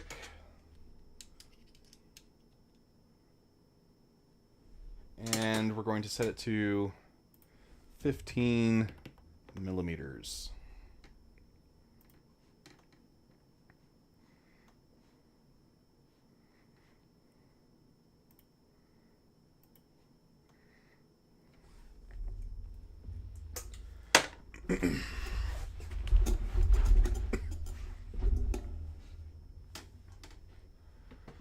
And then I can create another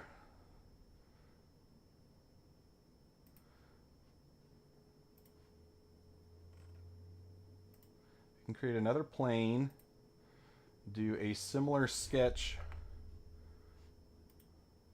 on this one.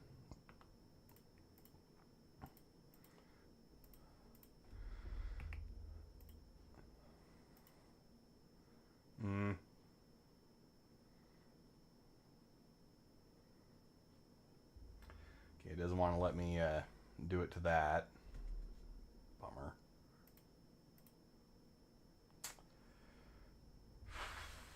Alright, fine. I'll do it this way.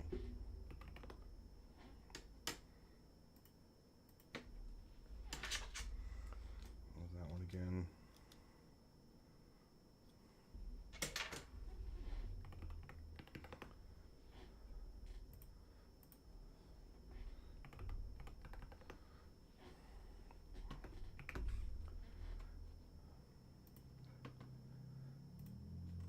Grab that one, and then if we extrude it up to, no, that's not gonna work. It's not gonna like that. Can I do it up to that one and merge it to that? Yes, I can. All right, so that'll work.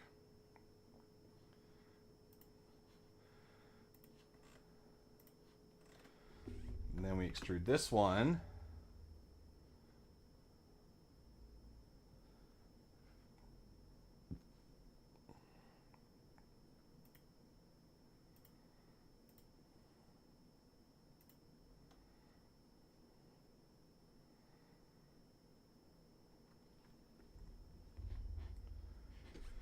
And actually, I don't want it to be that.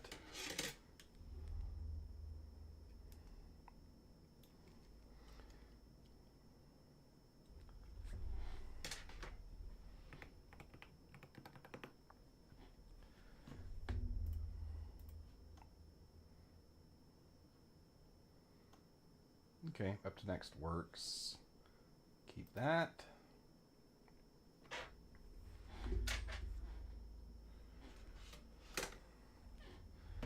And then finally, extrude that, but do it to remove. Go the other way.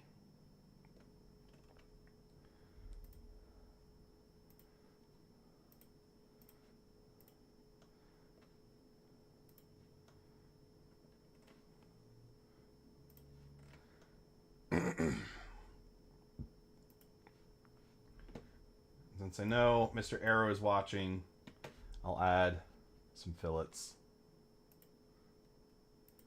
Just a couple.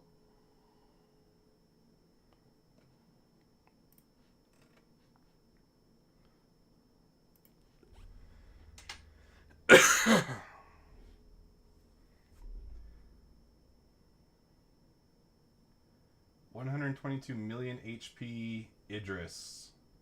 That is a lot of HP. Hammerheads are dead with 3 full rounds of attrition 5. Do you mean like I mean, some people call it magazine or battery, like just emptying the capacitor?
Okay, I will be right back. I need to take a quick bio break.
Okay, I'm back.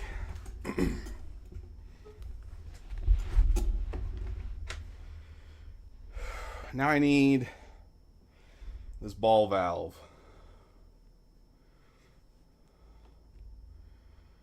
Man, there's a lot of parts I got to model.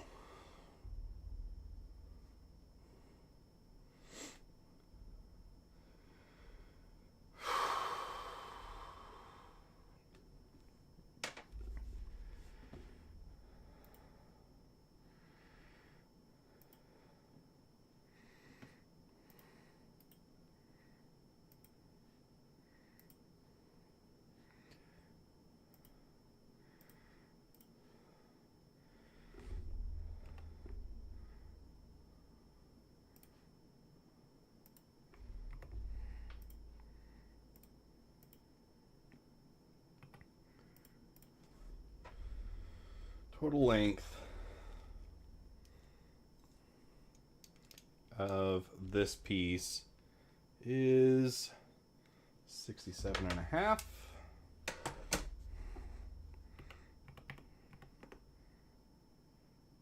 No.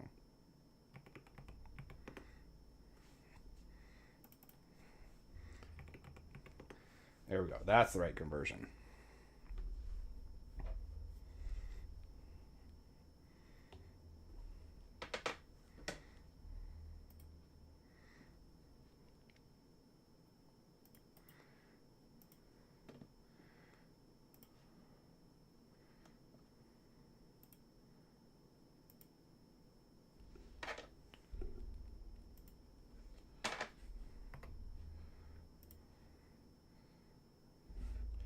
I'm gonna redo that because it set the constraint where I didn't want it. There we go. This bulky section is 21 millimeters.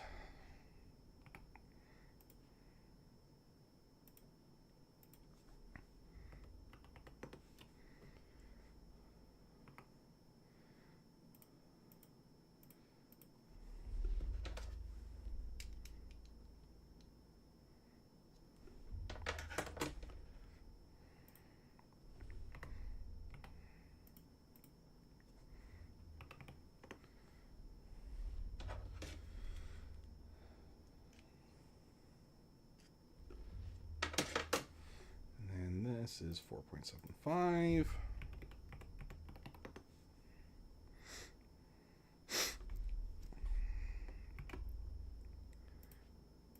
Grab this one, set it to be symmetric again. We're going to go to this vertex. All right, and I guess it doesn't like the symmetric part with vertex. So, all right, fine. I'll just do it that way.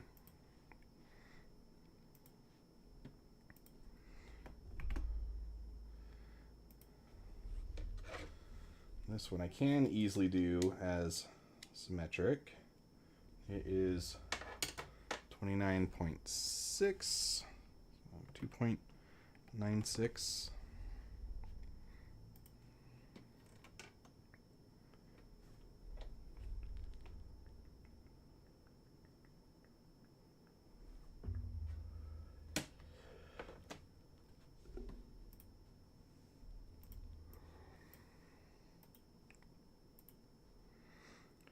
This is made out of stainless steel, and that looks more aluminum. I want it darker.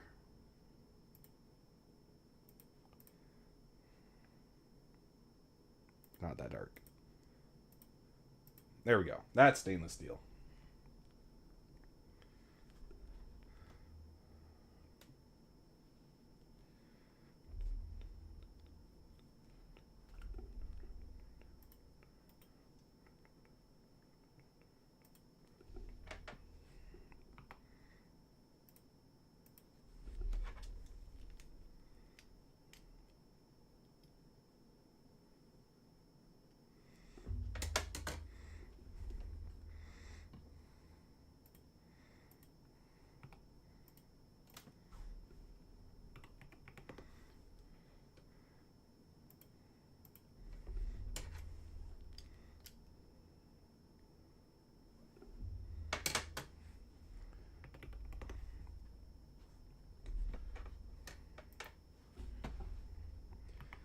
We'll set this vertical from the origin point.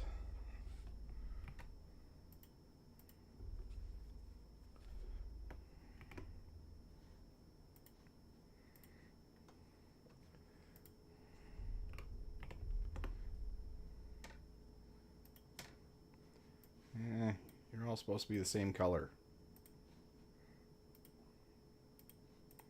There we go.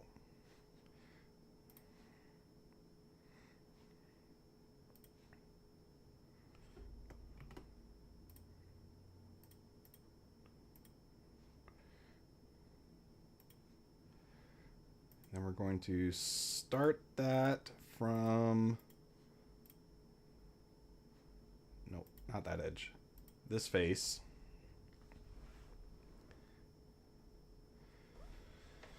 And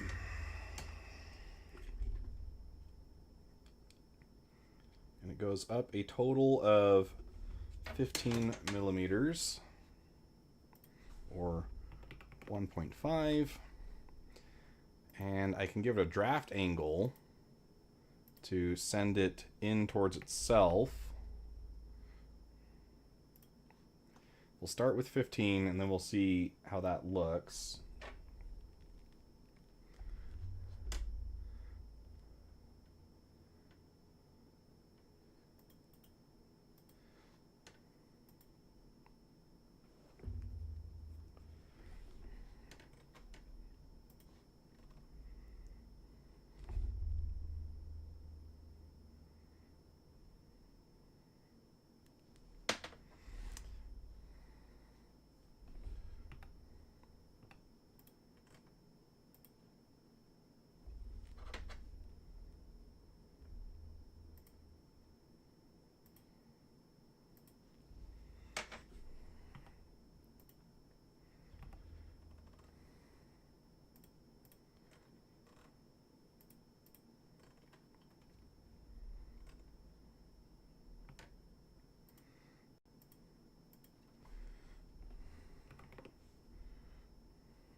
.5 or 0.85.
There we go.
Okay, that looks good.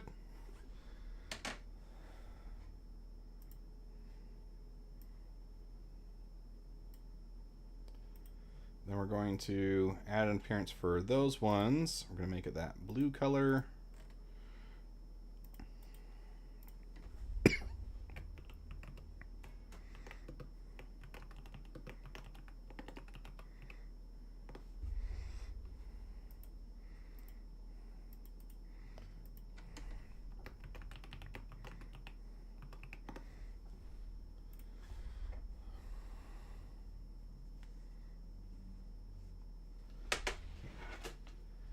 Now I need to add 2 screw holes to the solenoid that are on this side.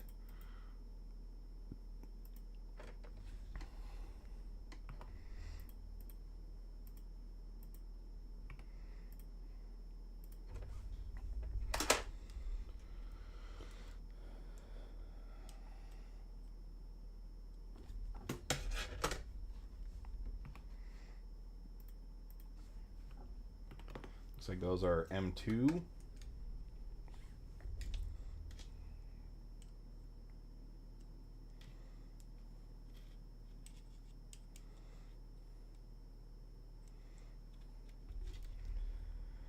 And if I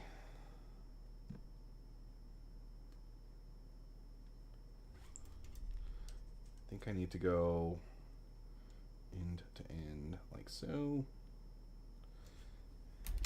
These are 18 millimeters apart from each other.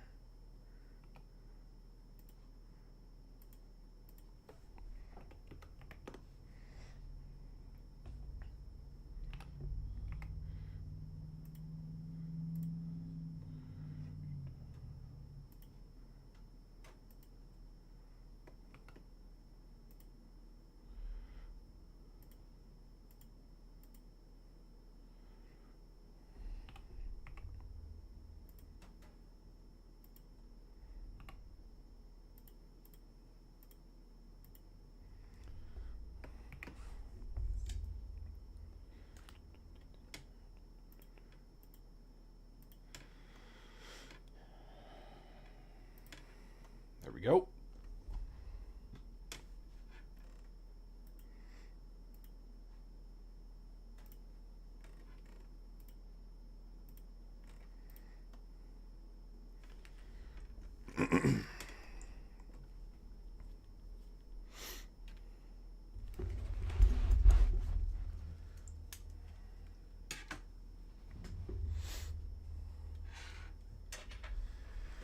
So now, looking at our drawing here, we've got the solenoid, we've got the ball valve, we've got the T junctions, and we've got the reducers from the 1/4 inch to the 5/30, from the 1/4 inch to the smaller size on the ports of the solenoid. Those would go around here. So now we need to design a fixture piece that will hold all of these in the right position relative to one another. So we want to make this as compact as possible.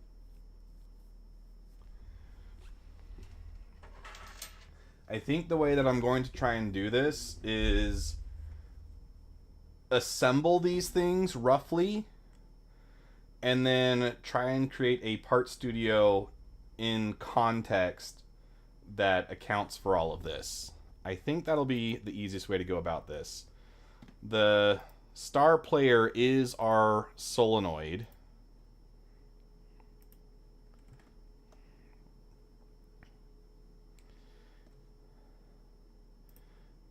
we'll have 2 reducers, 2 T's,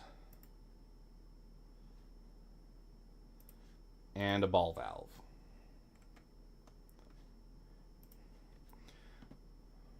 So we're done inserting those.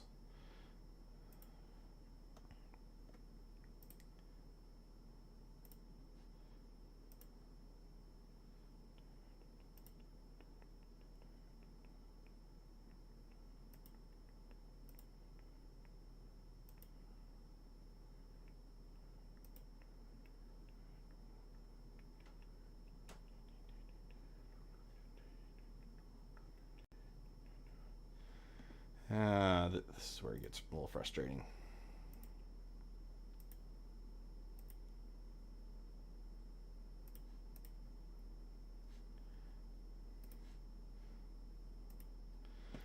Let's do it this way. We'll create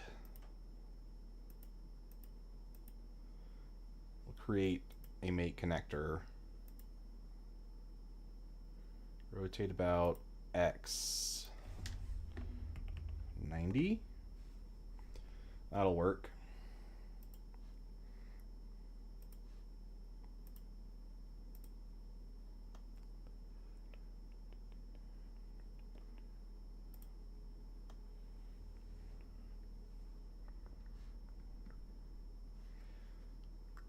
I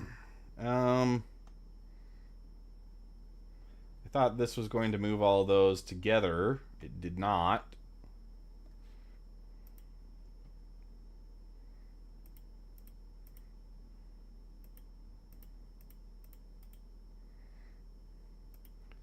Let's just do that then.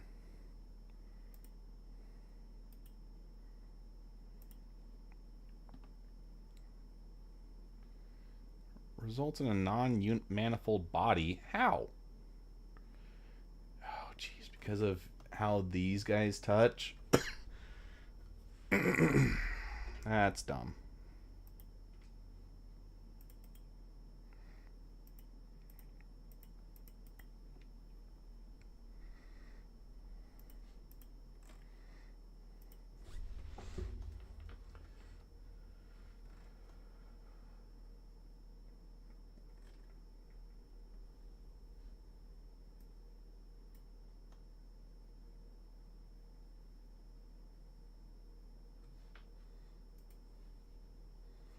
I guess the easy way to fix that is to just make these not tangent.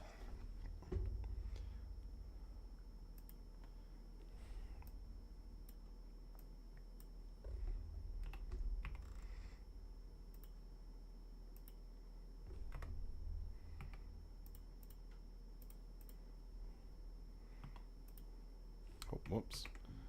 Okay, let's make that vertical then.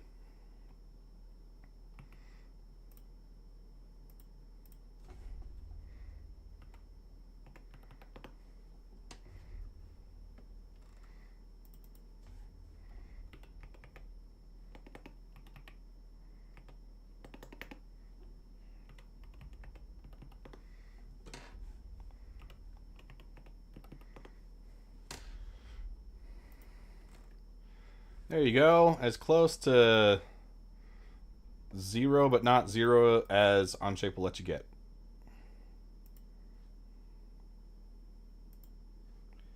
How? Boolean was... They're not touching anymore. See? They're not touching.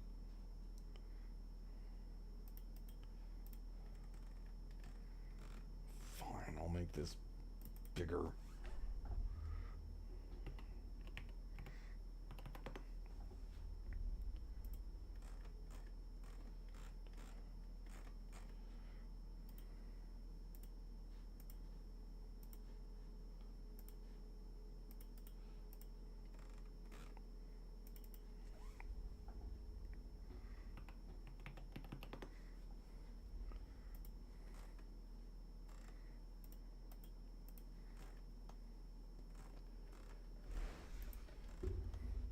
Oh, now it's upset because They're touching each other.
There we go. Now they're all one part. So now if I go back to the assembly, they're all moved the way that I want them to be.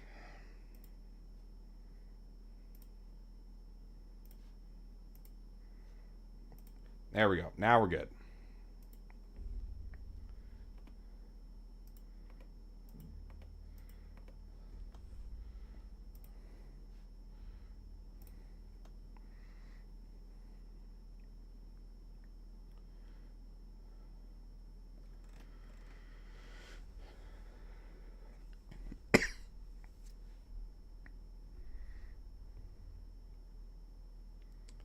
And I think I want a fastened mate for these guys. But we'll apply a offset in the Z direction.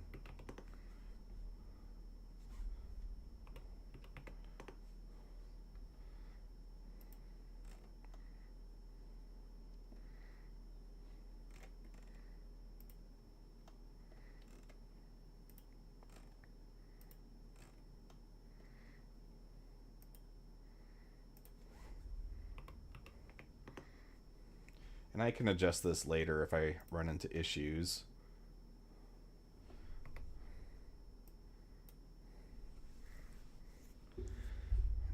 But maybe these need to be cylindrical mates.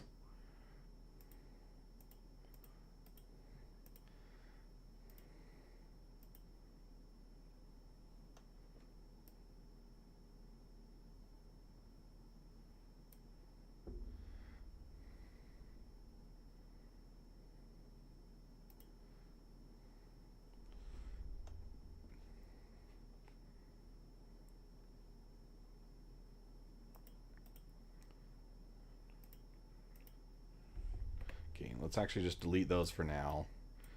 And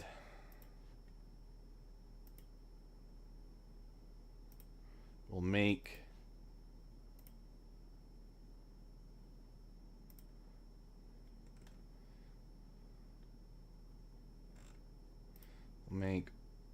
those parallel. So that reorients it.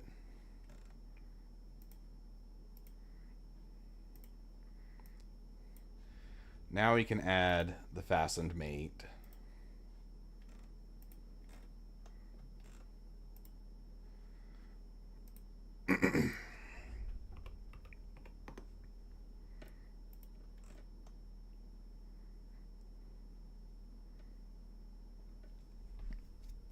Didn't like that.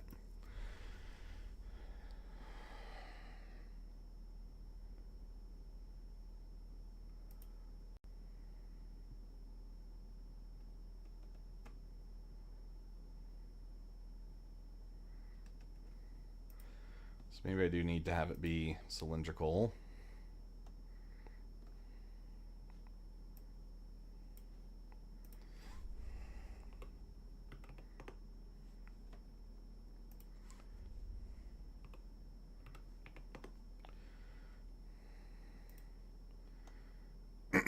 Okay, it'll work with that one. So basically, I'm using the cylindrical as a pretend fastened, and just now it's set to a minimum and maximum of negative 0.1 centimeter, which means that this is fixed in place.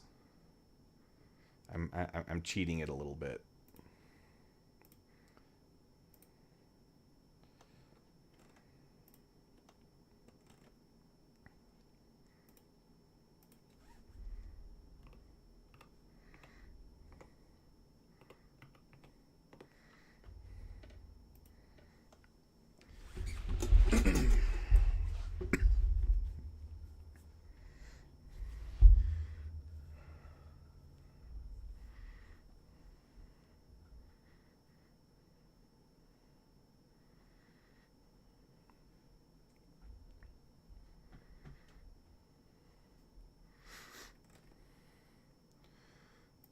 Now we need to get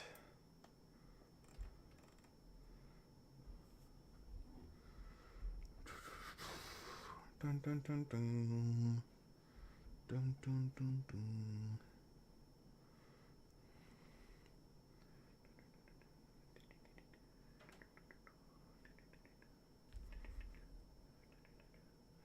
Is there a orientation that makes this easier? I think there is.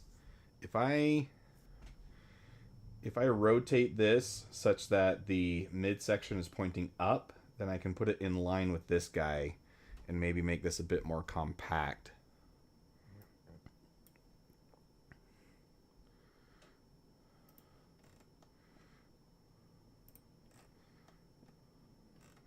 So make that parallel like so.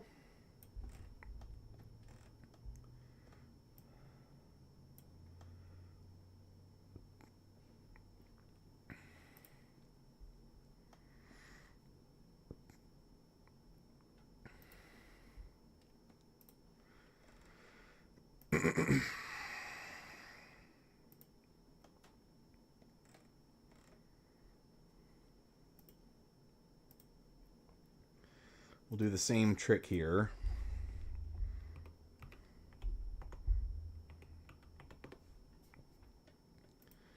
Using a cylindrical mate to pretend that it's a fastened mate.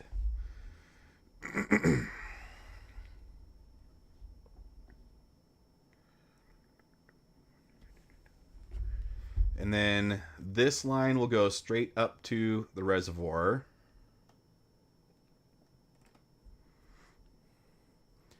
Now we need to get this guy in line with this line.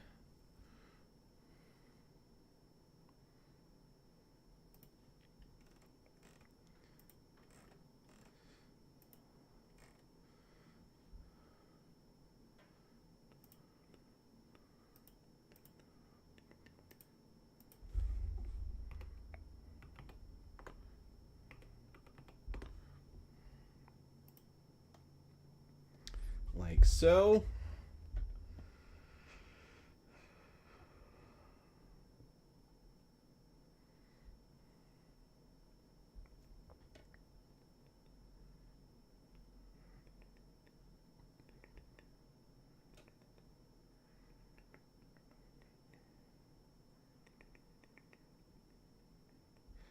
And we need this T to form a return line for going back to the solenoid for the main tank.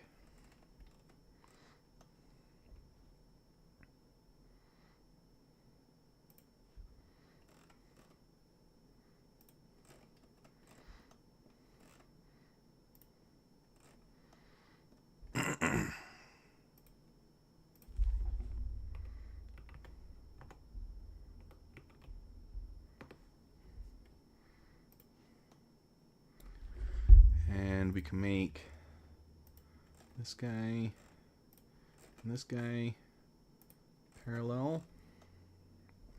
That gets it oriented the right way. So everything but the tubing now is in place. The tubing would go down, come back up and then pipe in right there. If anyone's still in chat watching this, is there a more compact orientation that I could make? Feel free to do a quick sketch and share it in the Discord. I'll keep an eye out for those. Because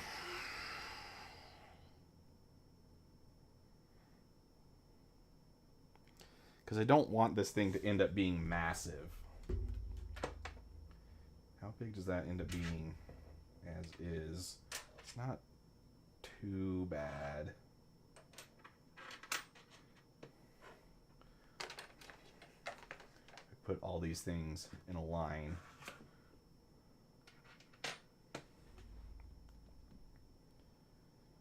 Feel like I could definitely make this smaller somehow.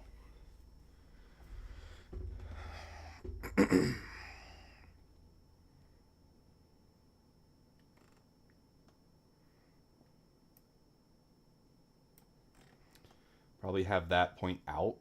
That'll be easier to access that way. So let's make this face parallel with, sure, that works.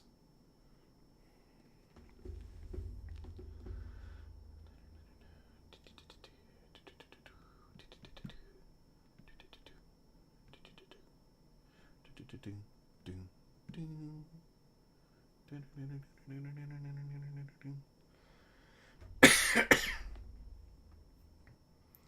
feel like I'm coming down with something.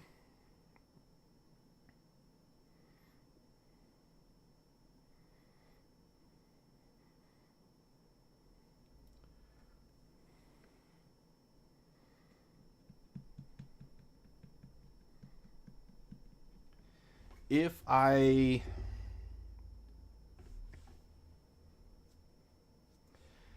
designed a channel for the tubing itself to shove it through the printed piece, I could fold this whole section over the middle.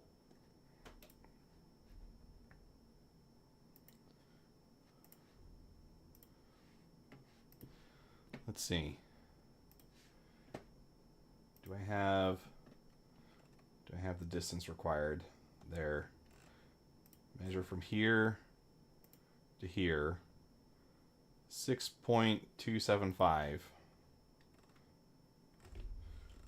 And then from here to here needs to be greater than that. Okay, so yeah, it would fit.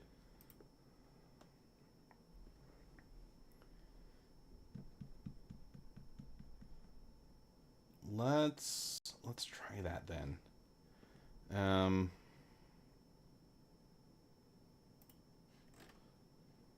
it's not that one.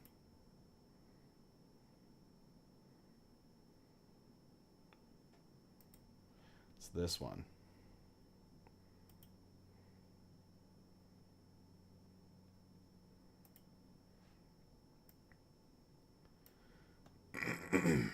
If I make you and you parallel,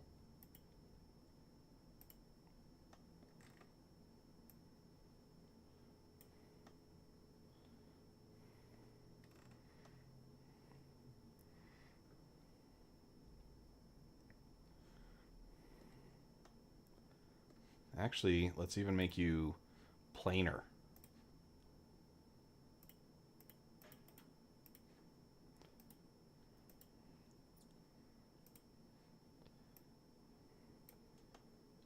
Yes, even better.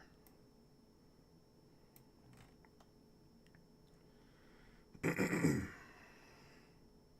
I can do the same thing with this guy over here.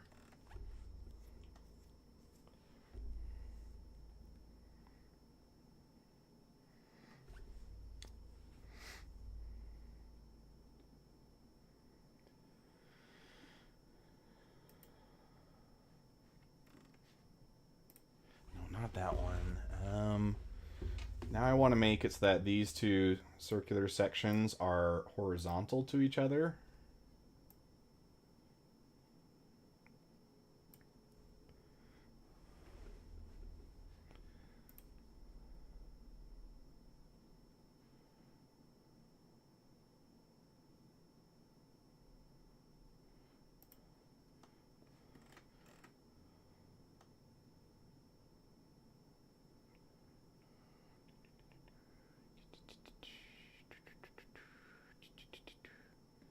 I think I could make them offset with the fastened mate.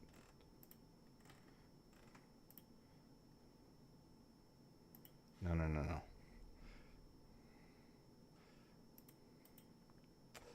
I can define it with this.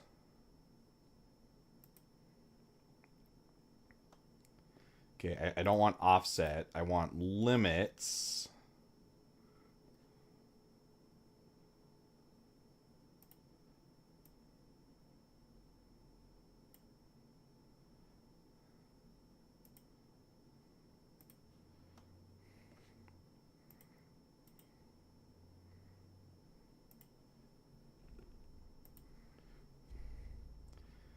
Okay, Y, need to increase that. Negative direction, though. Where'd that send it? There we go. Needs to make that a little bigger.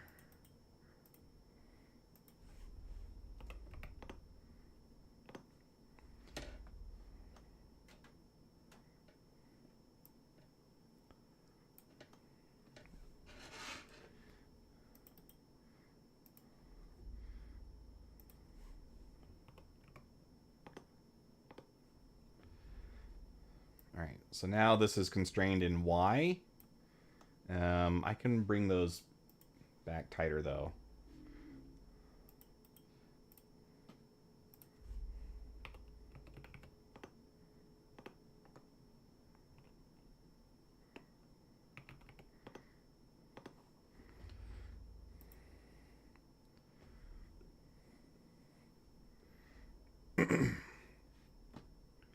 Now what's the distance between this and this? This face and this face. 0.4 centimeter. Okay, that's a pretty small gap then. I'll keep it like that. And now X.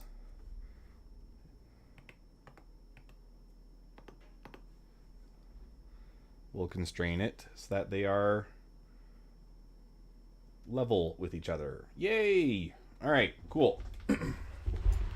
Now, typically, if you had the tight bend like this, the concern would be that the tubing might kink.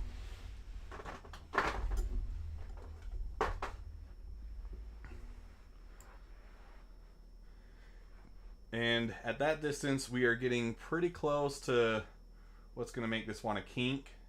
Once it heats up with fuel too, it's probably going to be more likely to kink. But what I think I can do is I can give it just enough space that I can easily slide it through a plastic section that will keep it from kinking. What's a good hose, strain, relief? If you've ever seen a garden hose, that's why they put these kinds of springs on the outside, is it prevents it from kinking. Basically, when you're pushing it to that limit where it would start to kink like that, it will meet the boundaries of the spring, and those keep it from going into that folded position.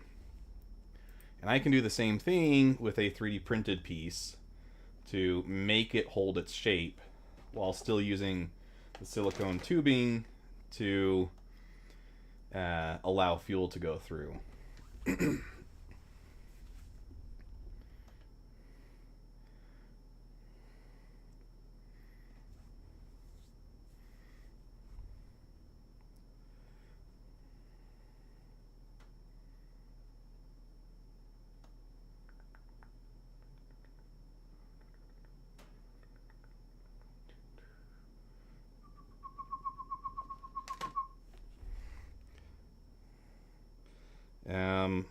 thing that might make that a little tricky is that the silicone is a bit grippy.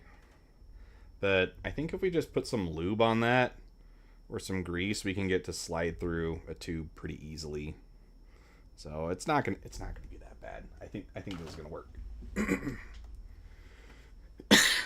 And everyone will be so impressed with how compact my fuel system manifold is, and they will give me all the praise.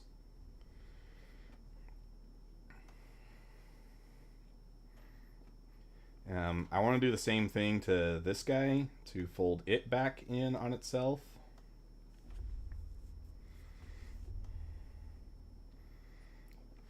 So, what constraints are you using?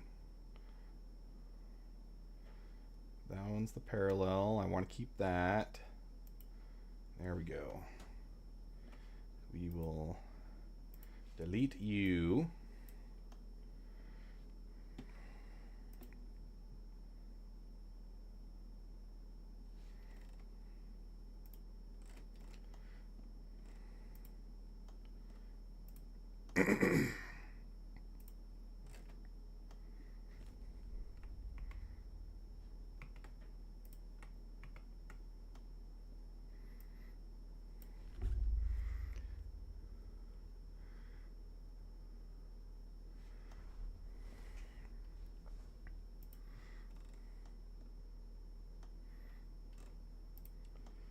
Didn't like that.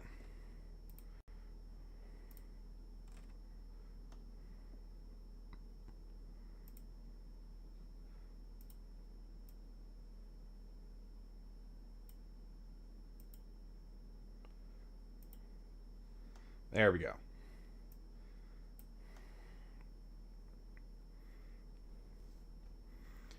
Now, using the limits in here,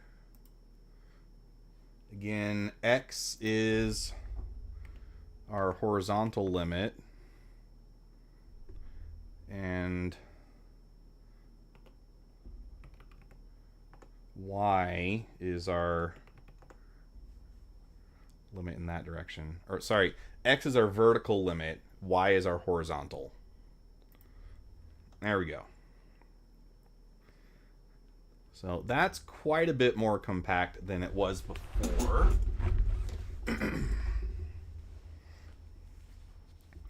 And I'm not going to move that piece in further because I do need a little bit of space to be able to put a MOSFET in there. Haven't modeled that yet, but that is going to be included in this design. So let's make sure I'm not missing anything, though.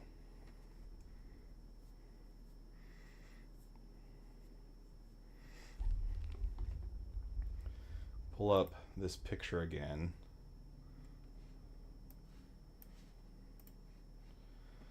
So from the solenoid, it goes through the bottom tube, and it needs to come through that, to then come here. So that's kind of a weird route, I suppose. Could I make that better?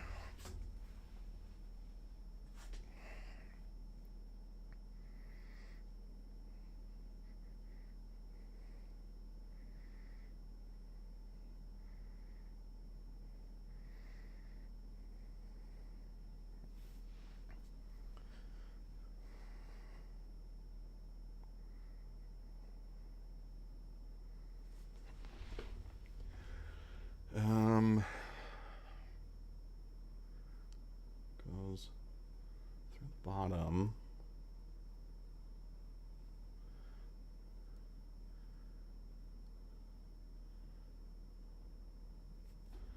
I could rotate it 90 degrees.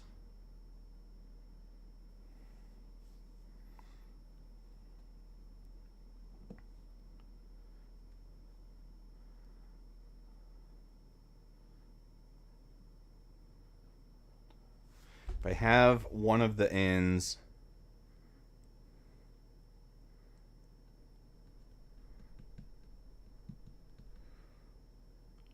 Okay. All right. I'm going to try that. So I need to delete this one. And I need to delete that one. And instead, I'll make the same face on the T parallel with a different face.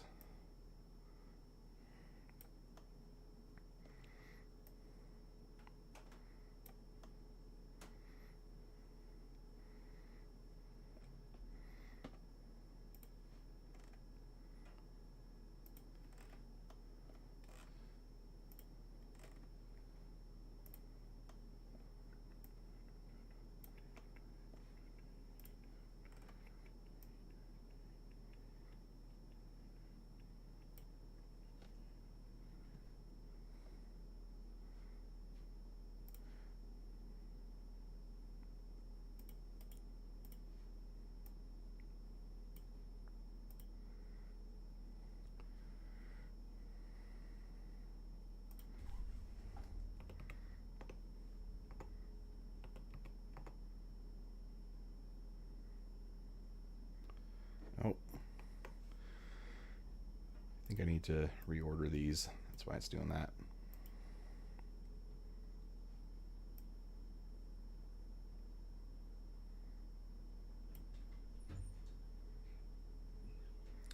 Oh, that's... Why is it now X? Was it like that before?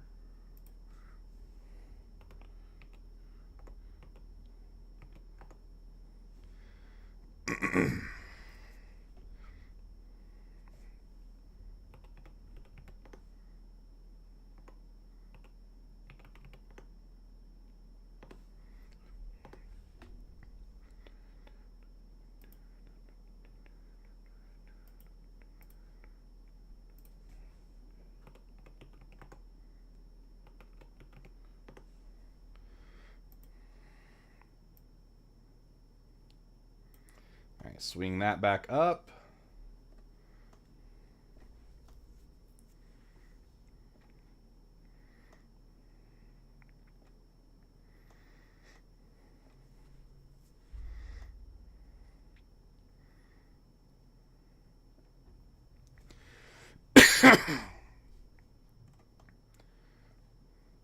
Now I can make this face parallel with that face.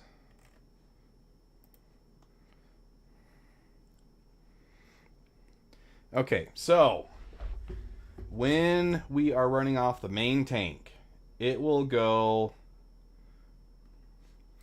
from the tank to our T,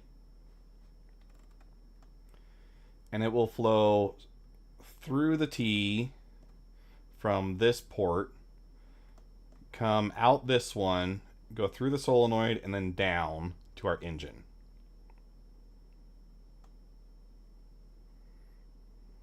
Right?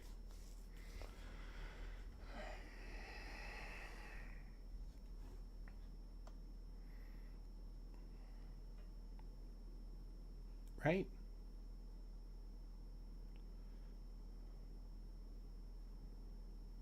Yes, because this will be connected to the ball valve. So imagine a tube going from here to here.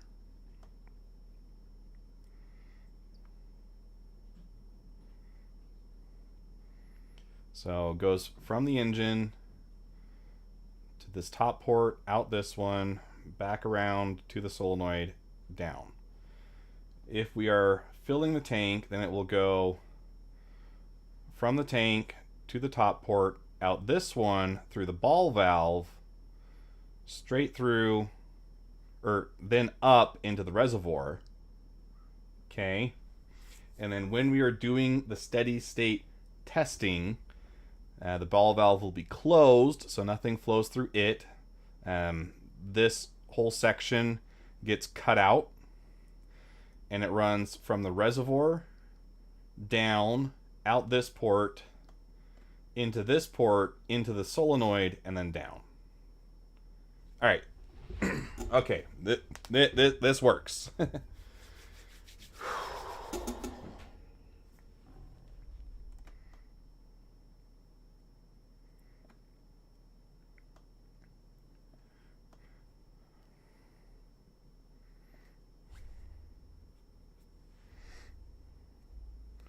So now I want to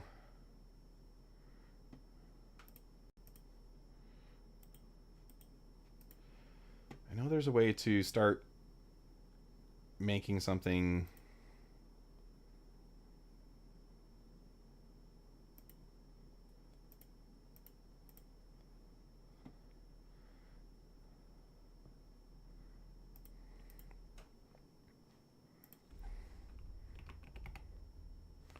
creates part studio in context. Create a new part studio in the context of this assembly. The assembly appears in the part studio as context graphics that can be used for reference.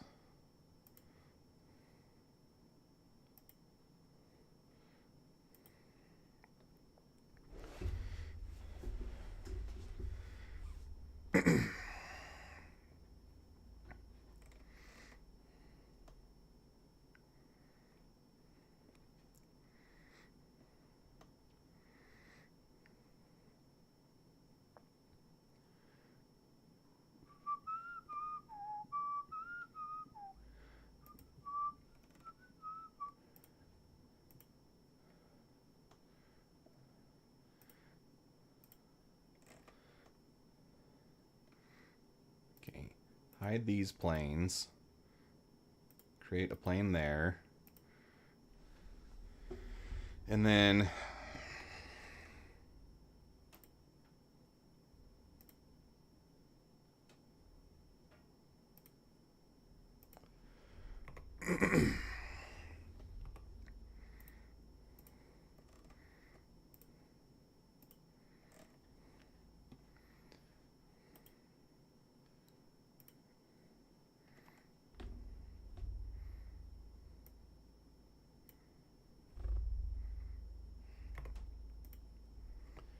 we make all of these vertical to each other, and then I'll give a bit of distance between those, so 2.5, and Shift O for concentric.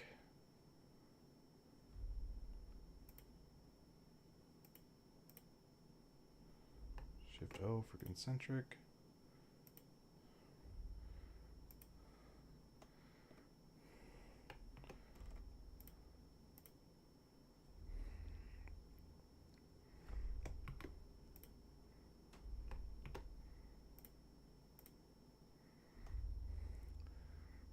Come on.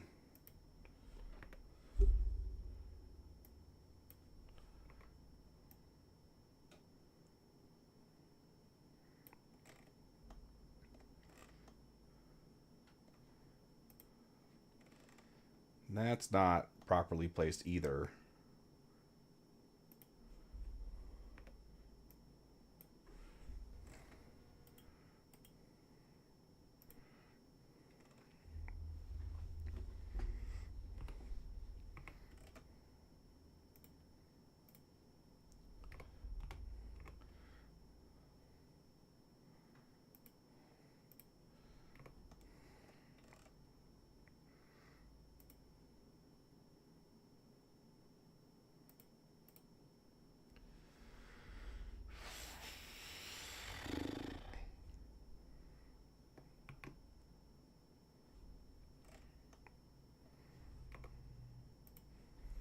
I think this would work in a normal part studio, but it's not exactly working here.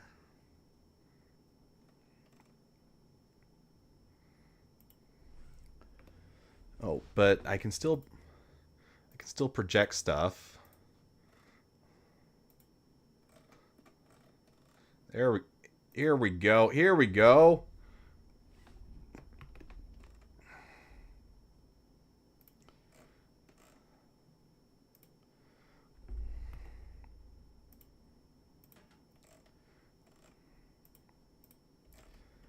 All right. Okay, that is our sweep for our first tube. And this is the 1/4 inch stuff. So we can put it on some of our 1/4 inch hardware and then measure it while it's on that and give it a little bit of a buffer to make assembly easier. So I'm going to go with 10.5 millimeters. So that's our first sketch.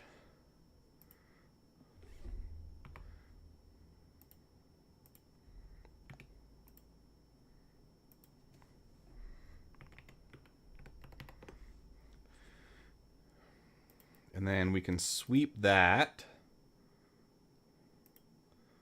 along our new path. That is our first tube.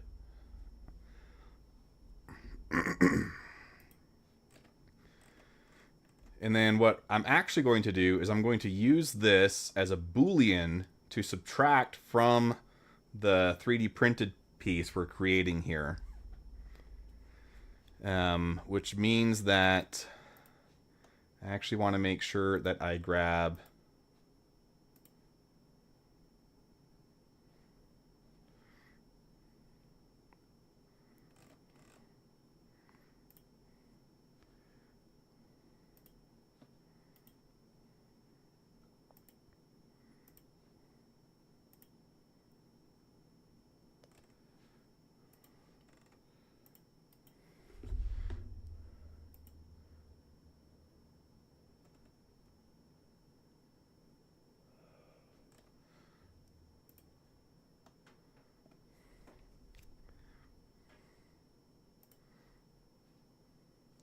I can just do another sweep. Not a big deal.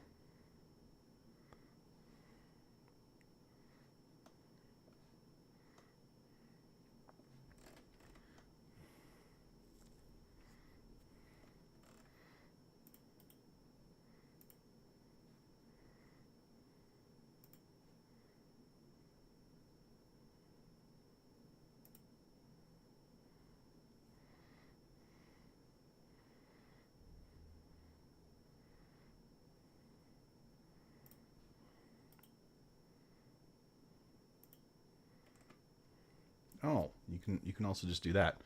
Okay, that's nice to know. Okay, let's sweep that along this.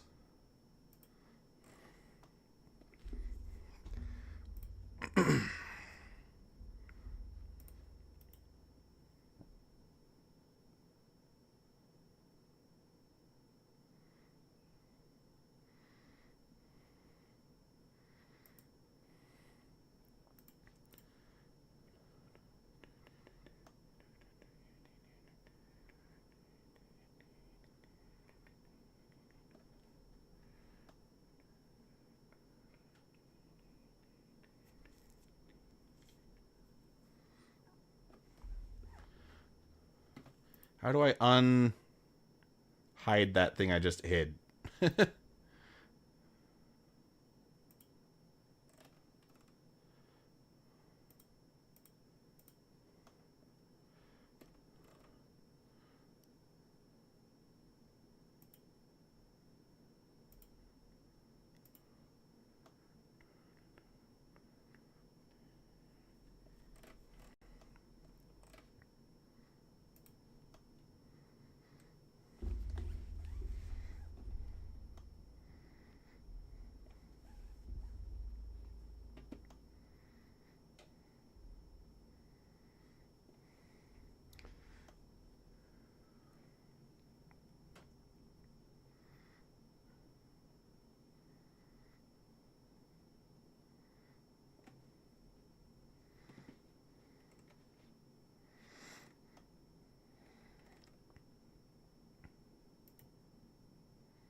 Okay, now I want to project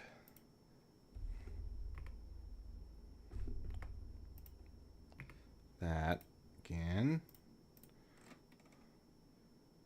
And that.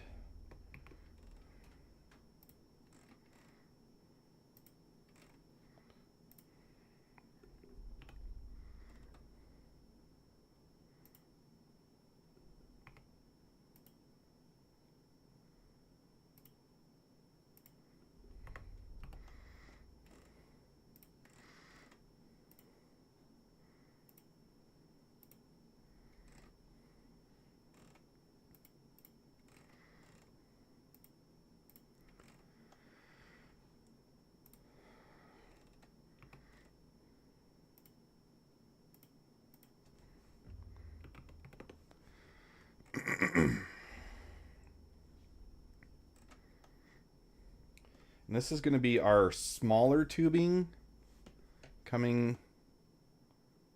No, actually, sorry, scratch that. Same size tubing.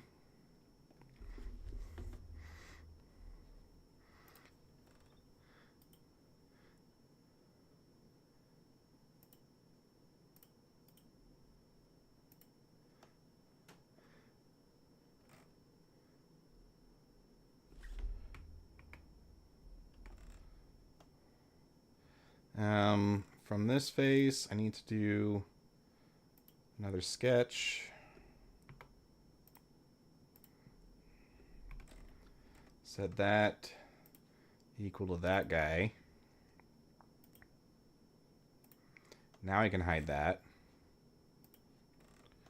And then I can sweep this along this path.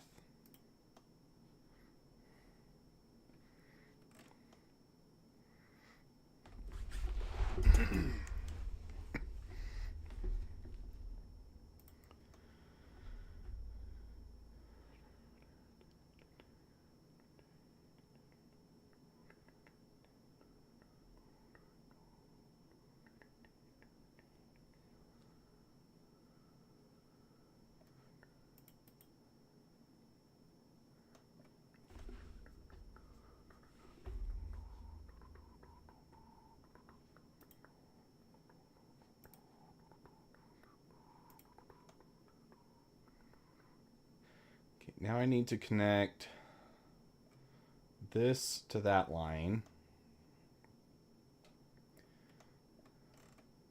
I could extend this line to this face. That should be fine. I'm gonna opt to do that.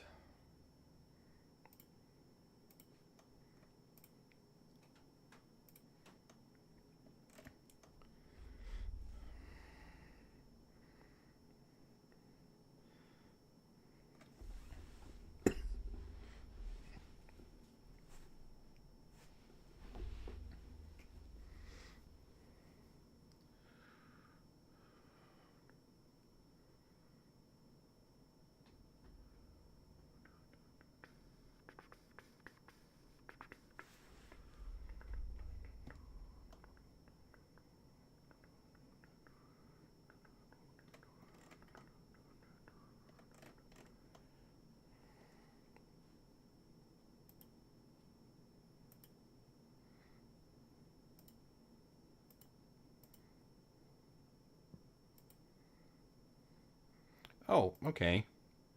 I can bring those back this way. All right, cool. All right, this is fun. I'm learning stuff I didn't know before. This is kind of a treat for me.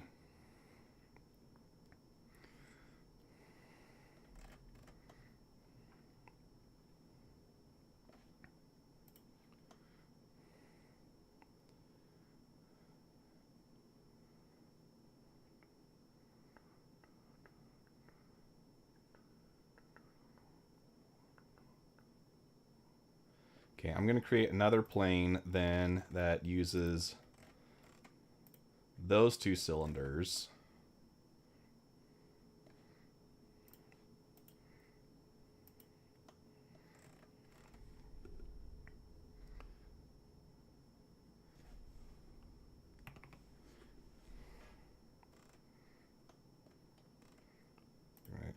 Reject that.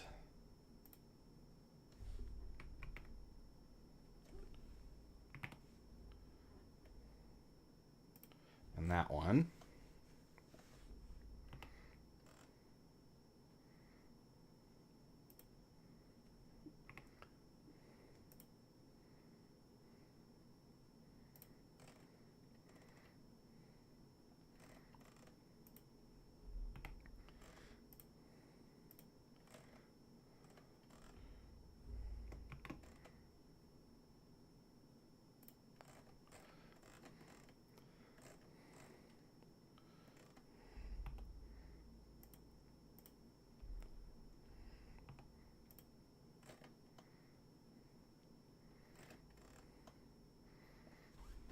And that is an even tighter bend. I don't like that.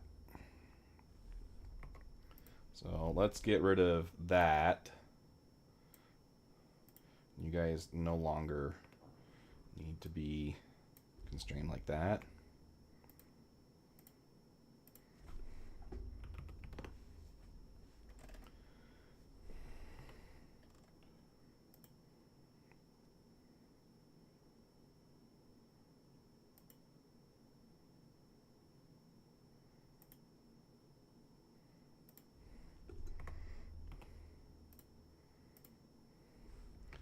Whoops. Do it like that.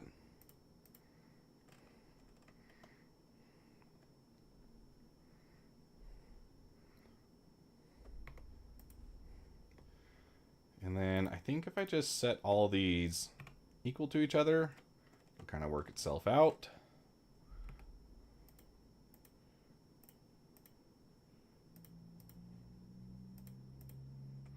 Set those all tangent.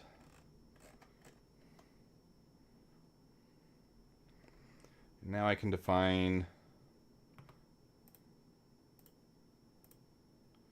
a radius.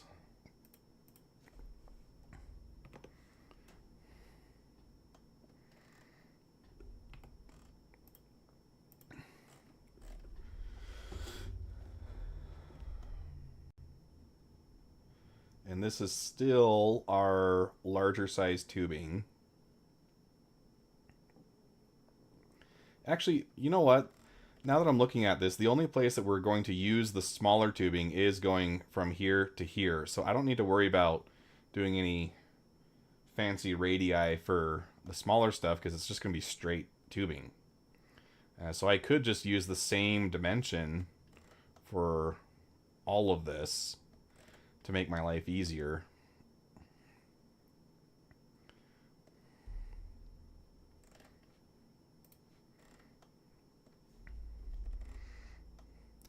But now I can draw on this face.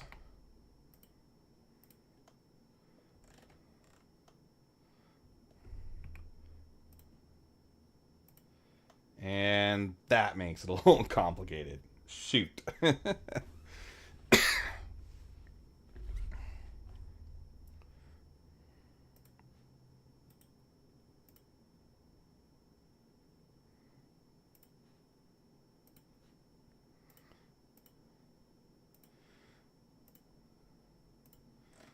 I wonder how much the squish factor of this tubing can save me.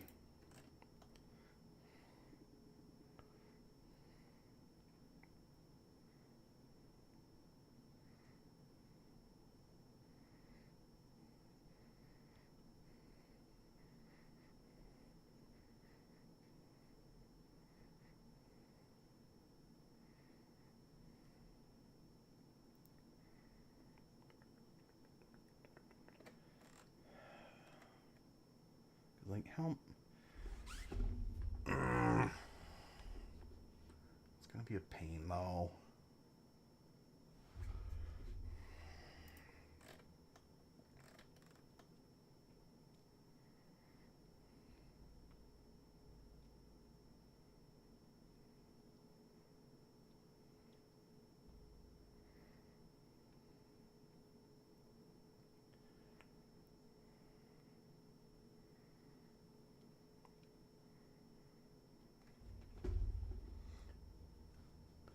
I also need to think about assembly while we're going through this.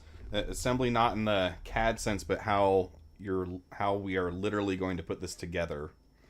This T junction can drop in from the top, and it can sit in a U-shaped channel, and that won't be an issue because the bend happens over here. That's the only part that needs to be fully constrained for the tubing. So basically you would plop this in, shove the tubing through, and then kind of sandwich them together, and that should be okay. At the same time, you connect it to the tubing that connects it over to this ball valve. In a similar vein, this doesn't need to be super constrained. It just needs to be kind of held in place. I think this one would make sense to have it come up from the bottom.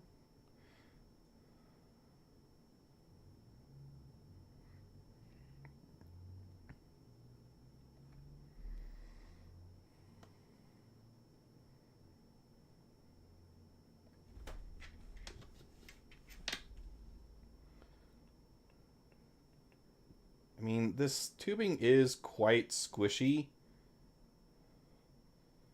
I could maybe just jam these together. That might encourage leaking, though. Because if you squish it vertically, it's going to want to stretch out horizontally. Which would not be good if it starts leaking gas everywhere.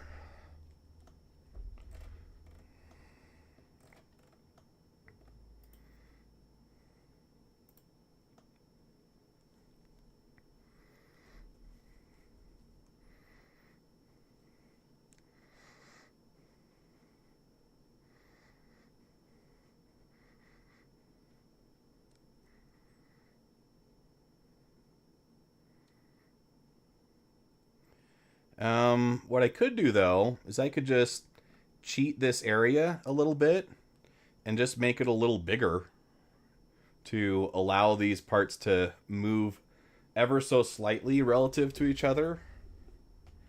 And then I don't have to care. So to do that, we would just go from this face. Oh, and I did learn that Onshape does have a slot feature. It makes sense when you think about it, but rather than being here where you would have all your other arc tools, the way that they do it is they do it as an offset. So if you offset a line... Oh, nope. Sorry.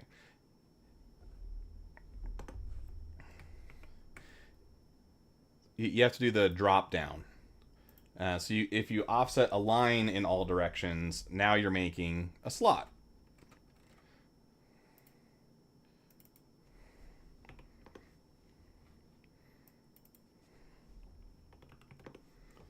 So if we make that 1.5, that should give it just enough room to kind of let things move around. And then we can extrude that.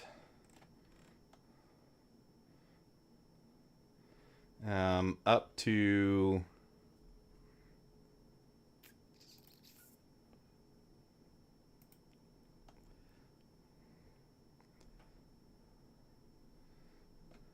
I'm actually going to send it through to this face.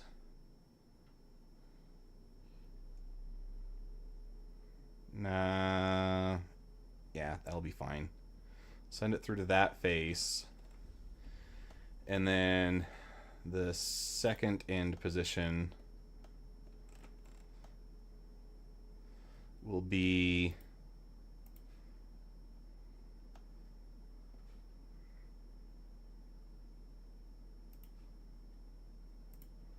to that vertex there.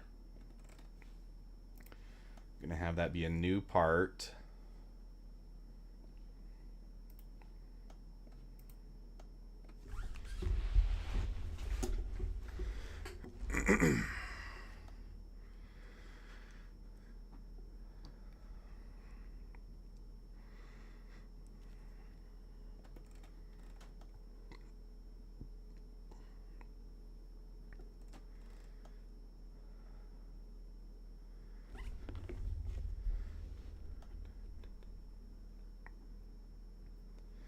And then I'm also going to, actually, that doesn't need to be a new part. It can just add on to the part that's already there.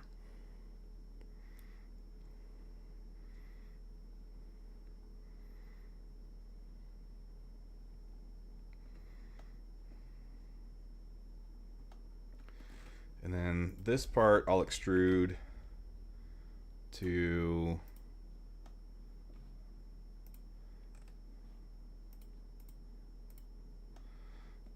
that face. That makes everything essentially the same part.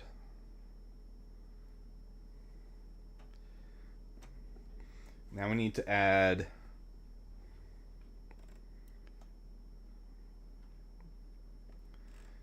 a way to insert this T. So I'll create a new sketch on this face. My hand's starting to sweat. I need to put my gamer glove on.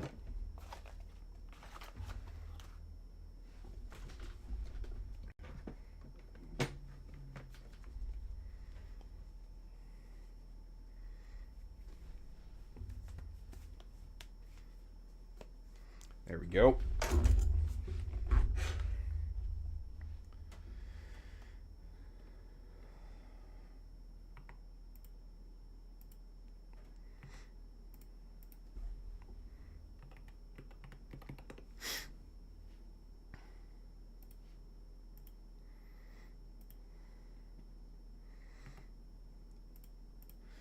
Make that tangent, and then if I hide this part,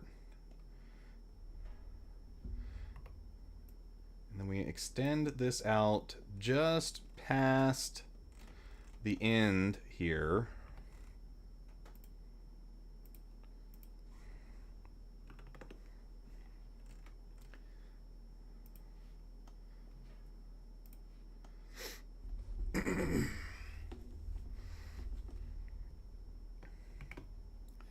We can have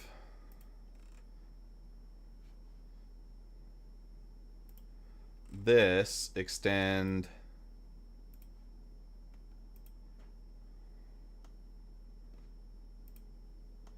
down like that. And then also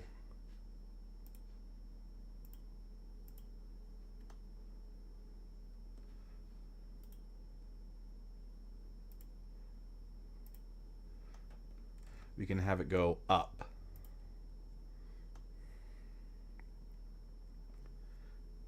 And let's just leave it at 2.5 for now. So this is our drop-in slot for that T.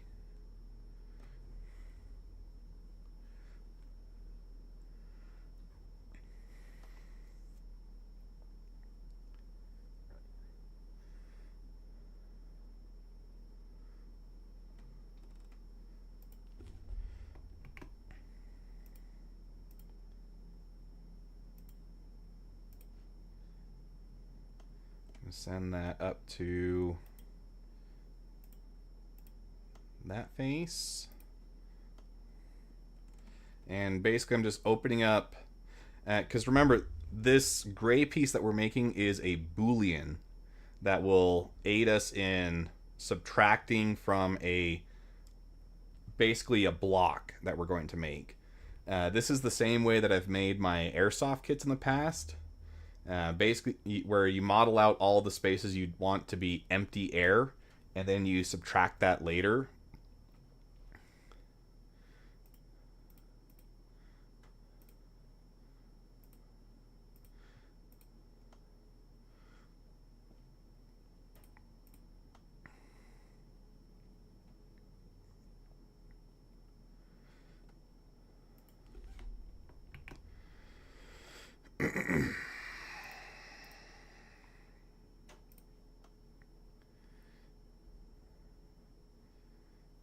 So that connects everything like that.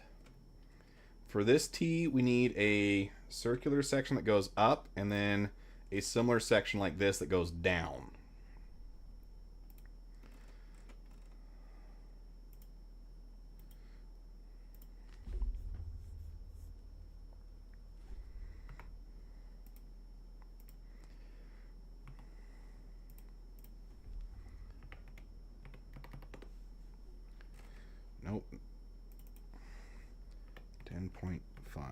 millimeters, not 105 millimeters.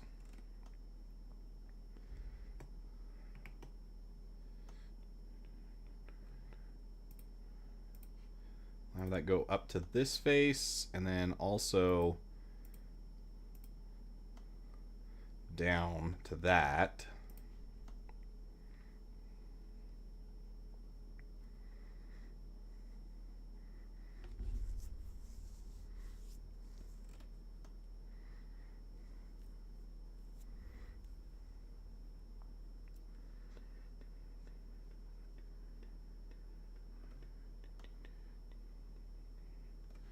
And then if I select top and then plane, and then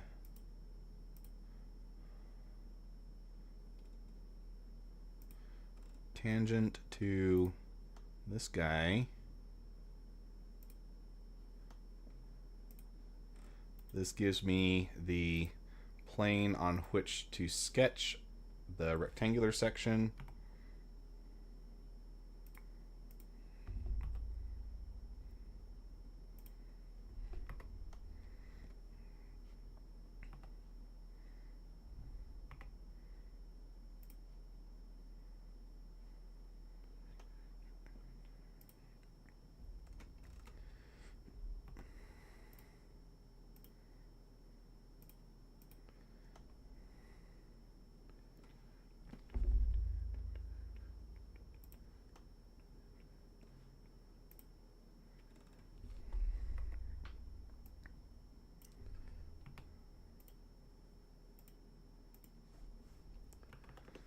Give myself a little bit of a buffer here.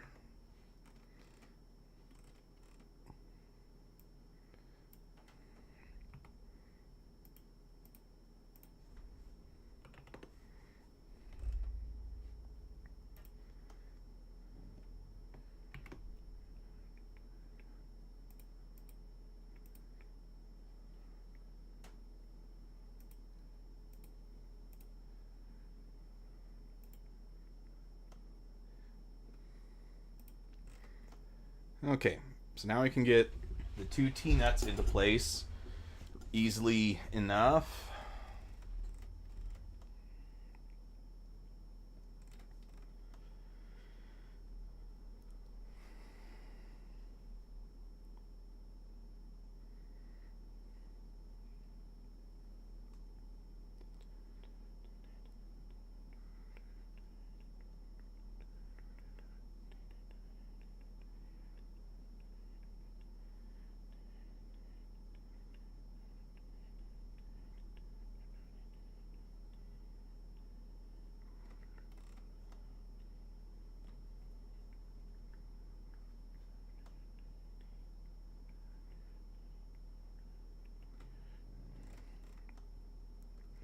Right now, I want to create a sketch here.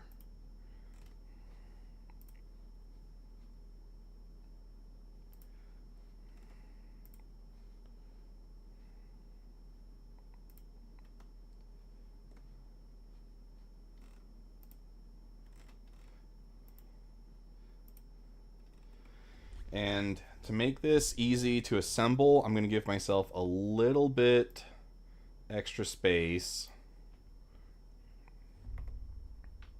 And first I'm going to make this obviously the wrong size so that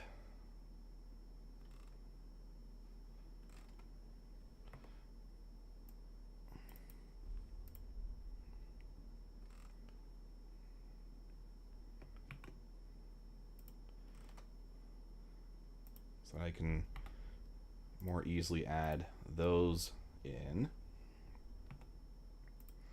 And then if I just add a distance between one of these sides,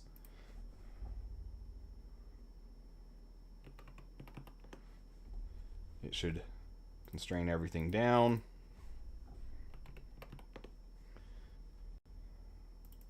And I don't need it to be that tight. So let's just make it a little bigger.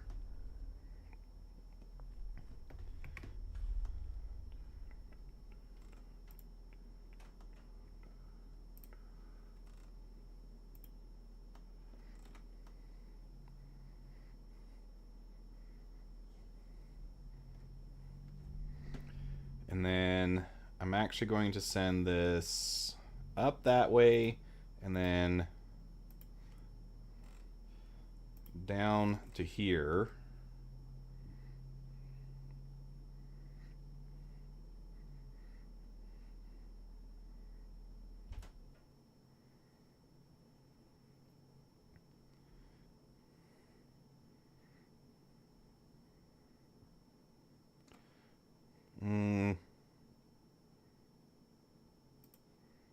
If I pick that face. Nope, doesn't like that.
Let's make that 2 millimeters.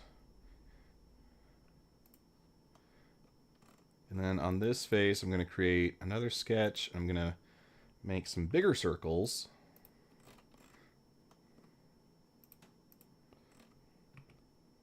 Set these equal to each other, though.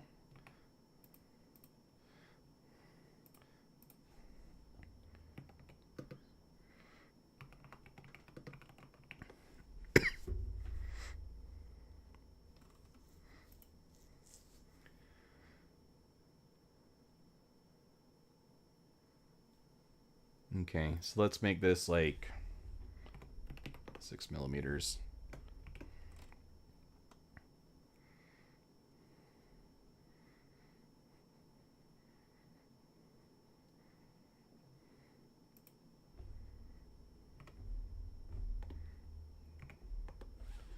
Have it go out that far.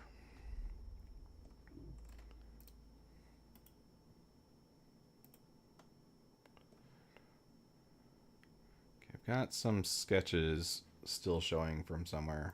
Where are you? Don't need that visible.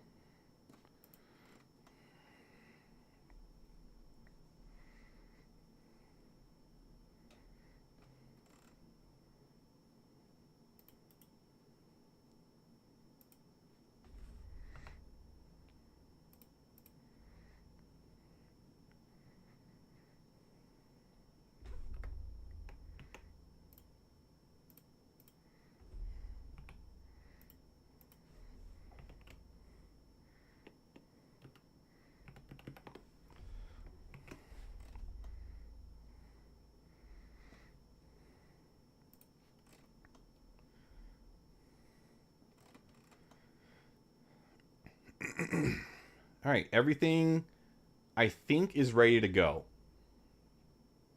Oh, wait. No, there is one more thing. That, this guy. We need to think about how we're going to put him in. But I don't think this one's actually that hard. I think we just create a rectangular box to shove him in.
That doesn't look like it's going to create any manifold geometry when we do a Boolean, so I think we'll be okay. Send that out. Well, I'll do it up to these faces so that they're all the same.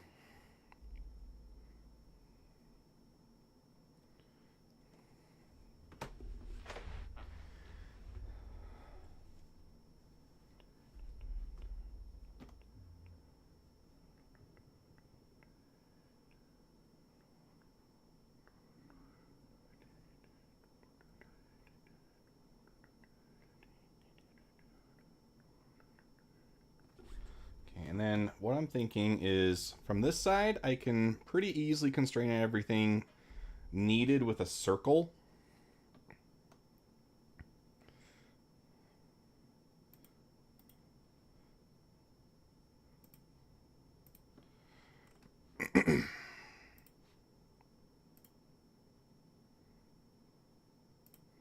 So if we just make something like that,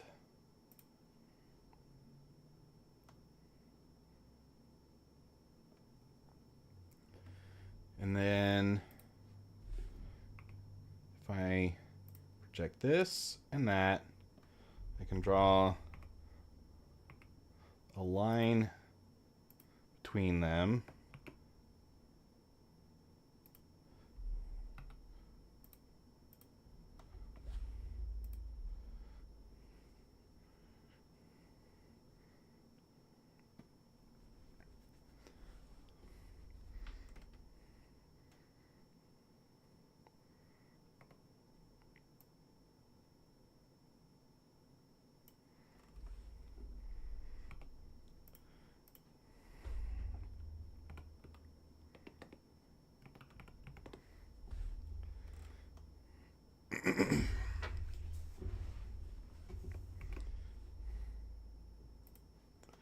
And this is going to be the actual body of our manifold. So now we start to create another piece.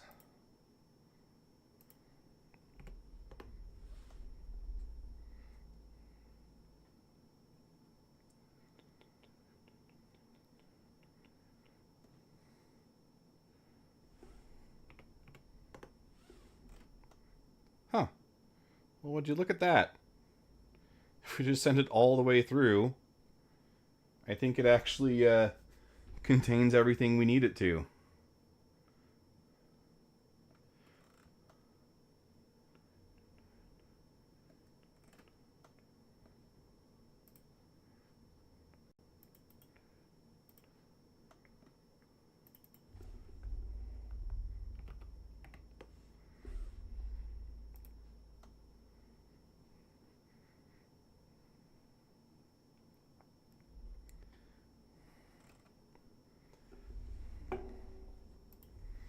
And then if I just Boolean this and subtract it from that,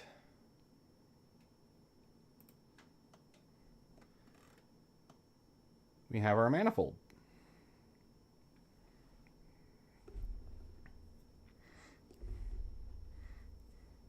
Now, to make assembly easier, we're not totally done yet, but this is looking pretty cool if I do say so myself. There's a lot going on in here.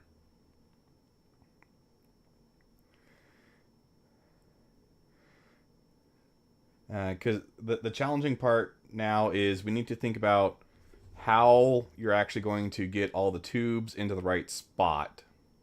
I think the easiest thing to do will be to create a split with this face and add some screws to hold everything together. And possibly the same thing with this face over here.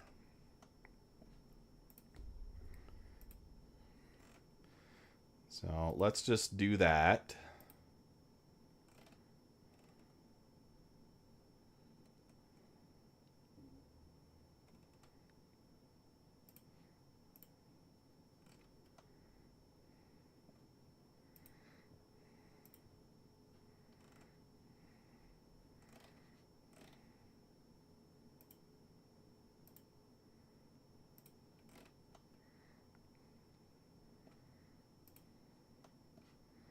Nope, that didn't work.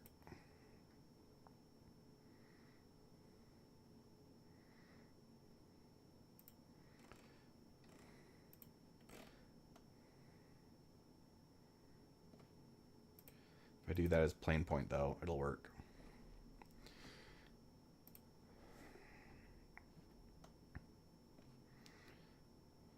And we create another plane.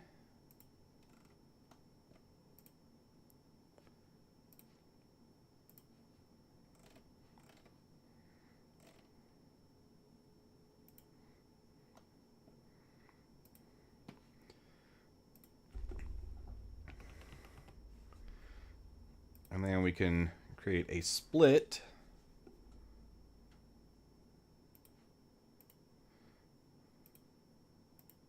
Well, let me do both at the same time? No.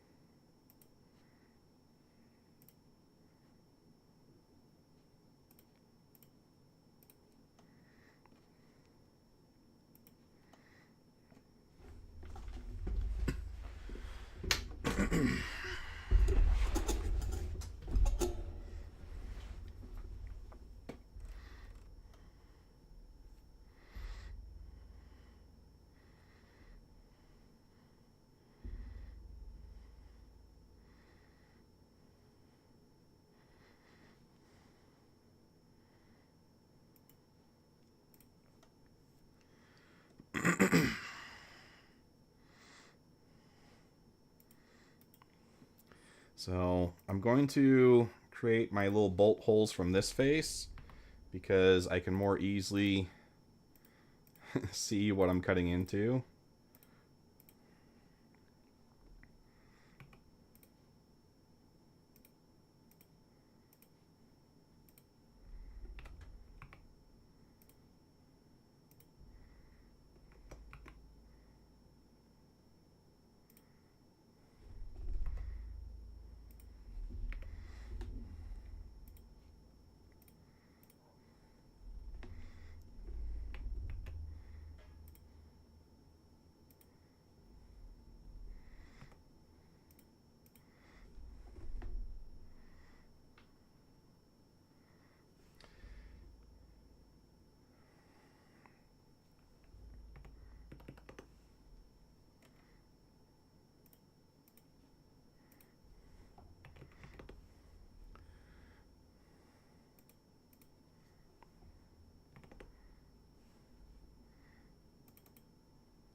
I can feel my stomach getting a little upset, so I'm going to call it here for the stream. I'm going to keep getting some work done. Thank you for... I think I'm also going to call into work tomorrow. I don't feel good. Thank you for watching, those that have stuck around all the way through the end. If you are looking for a snazzy way to support the channel, you can always buy a membership on YouTube. It greatly helps me create more content like this. And this also goes for the video formats that I do that showcase project updates in a little bit more of a professional manner. But short of that, you can also like, share, subscribe, do all the YouTube things, as well as subscribe on Twitch and Rumble. We are multi-streaming on all 3 platforms for your convenience. But until next time, this is Odd Job Entertainment, signing off.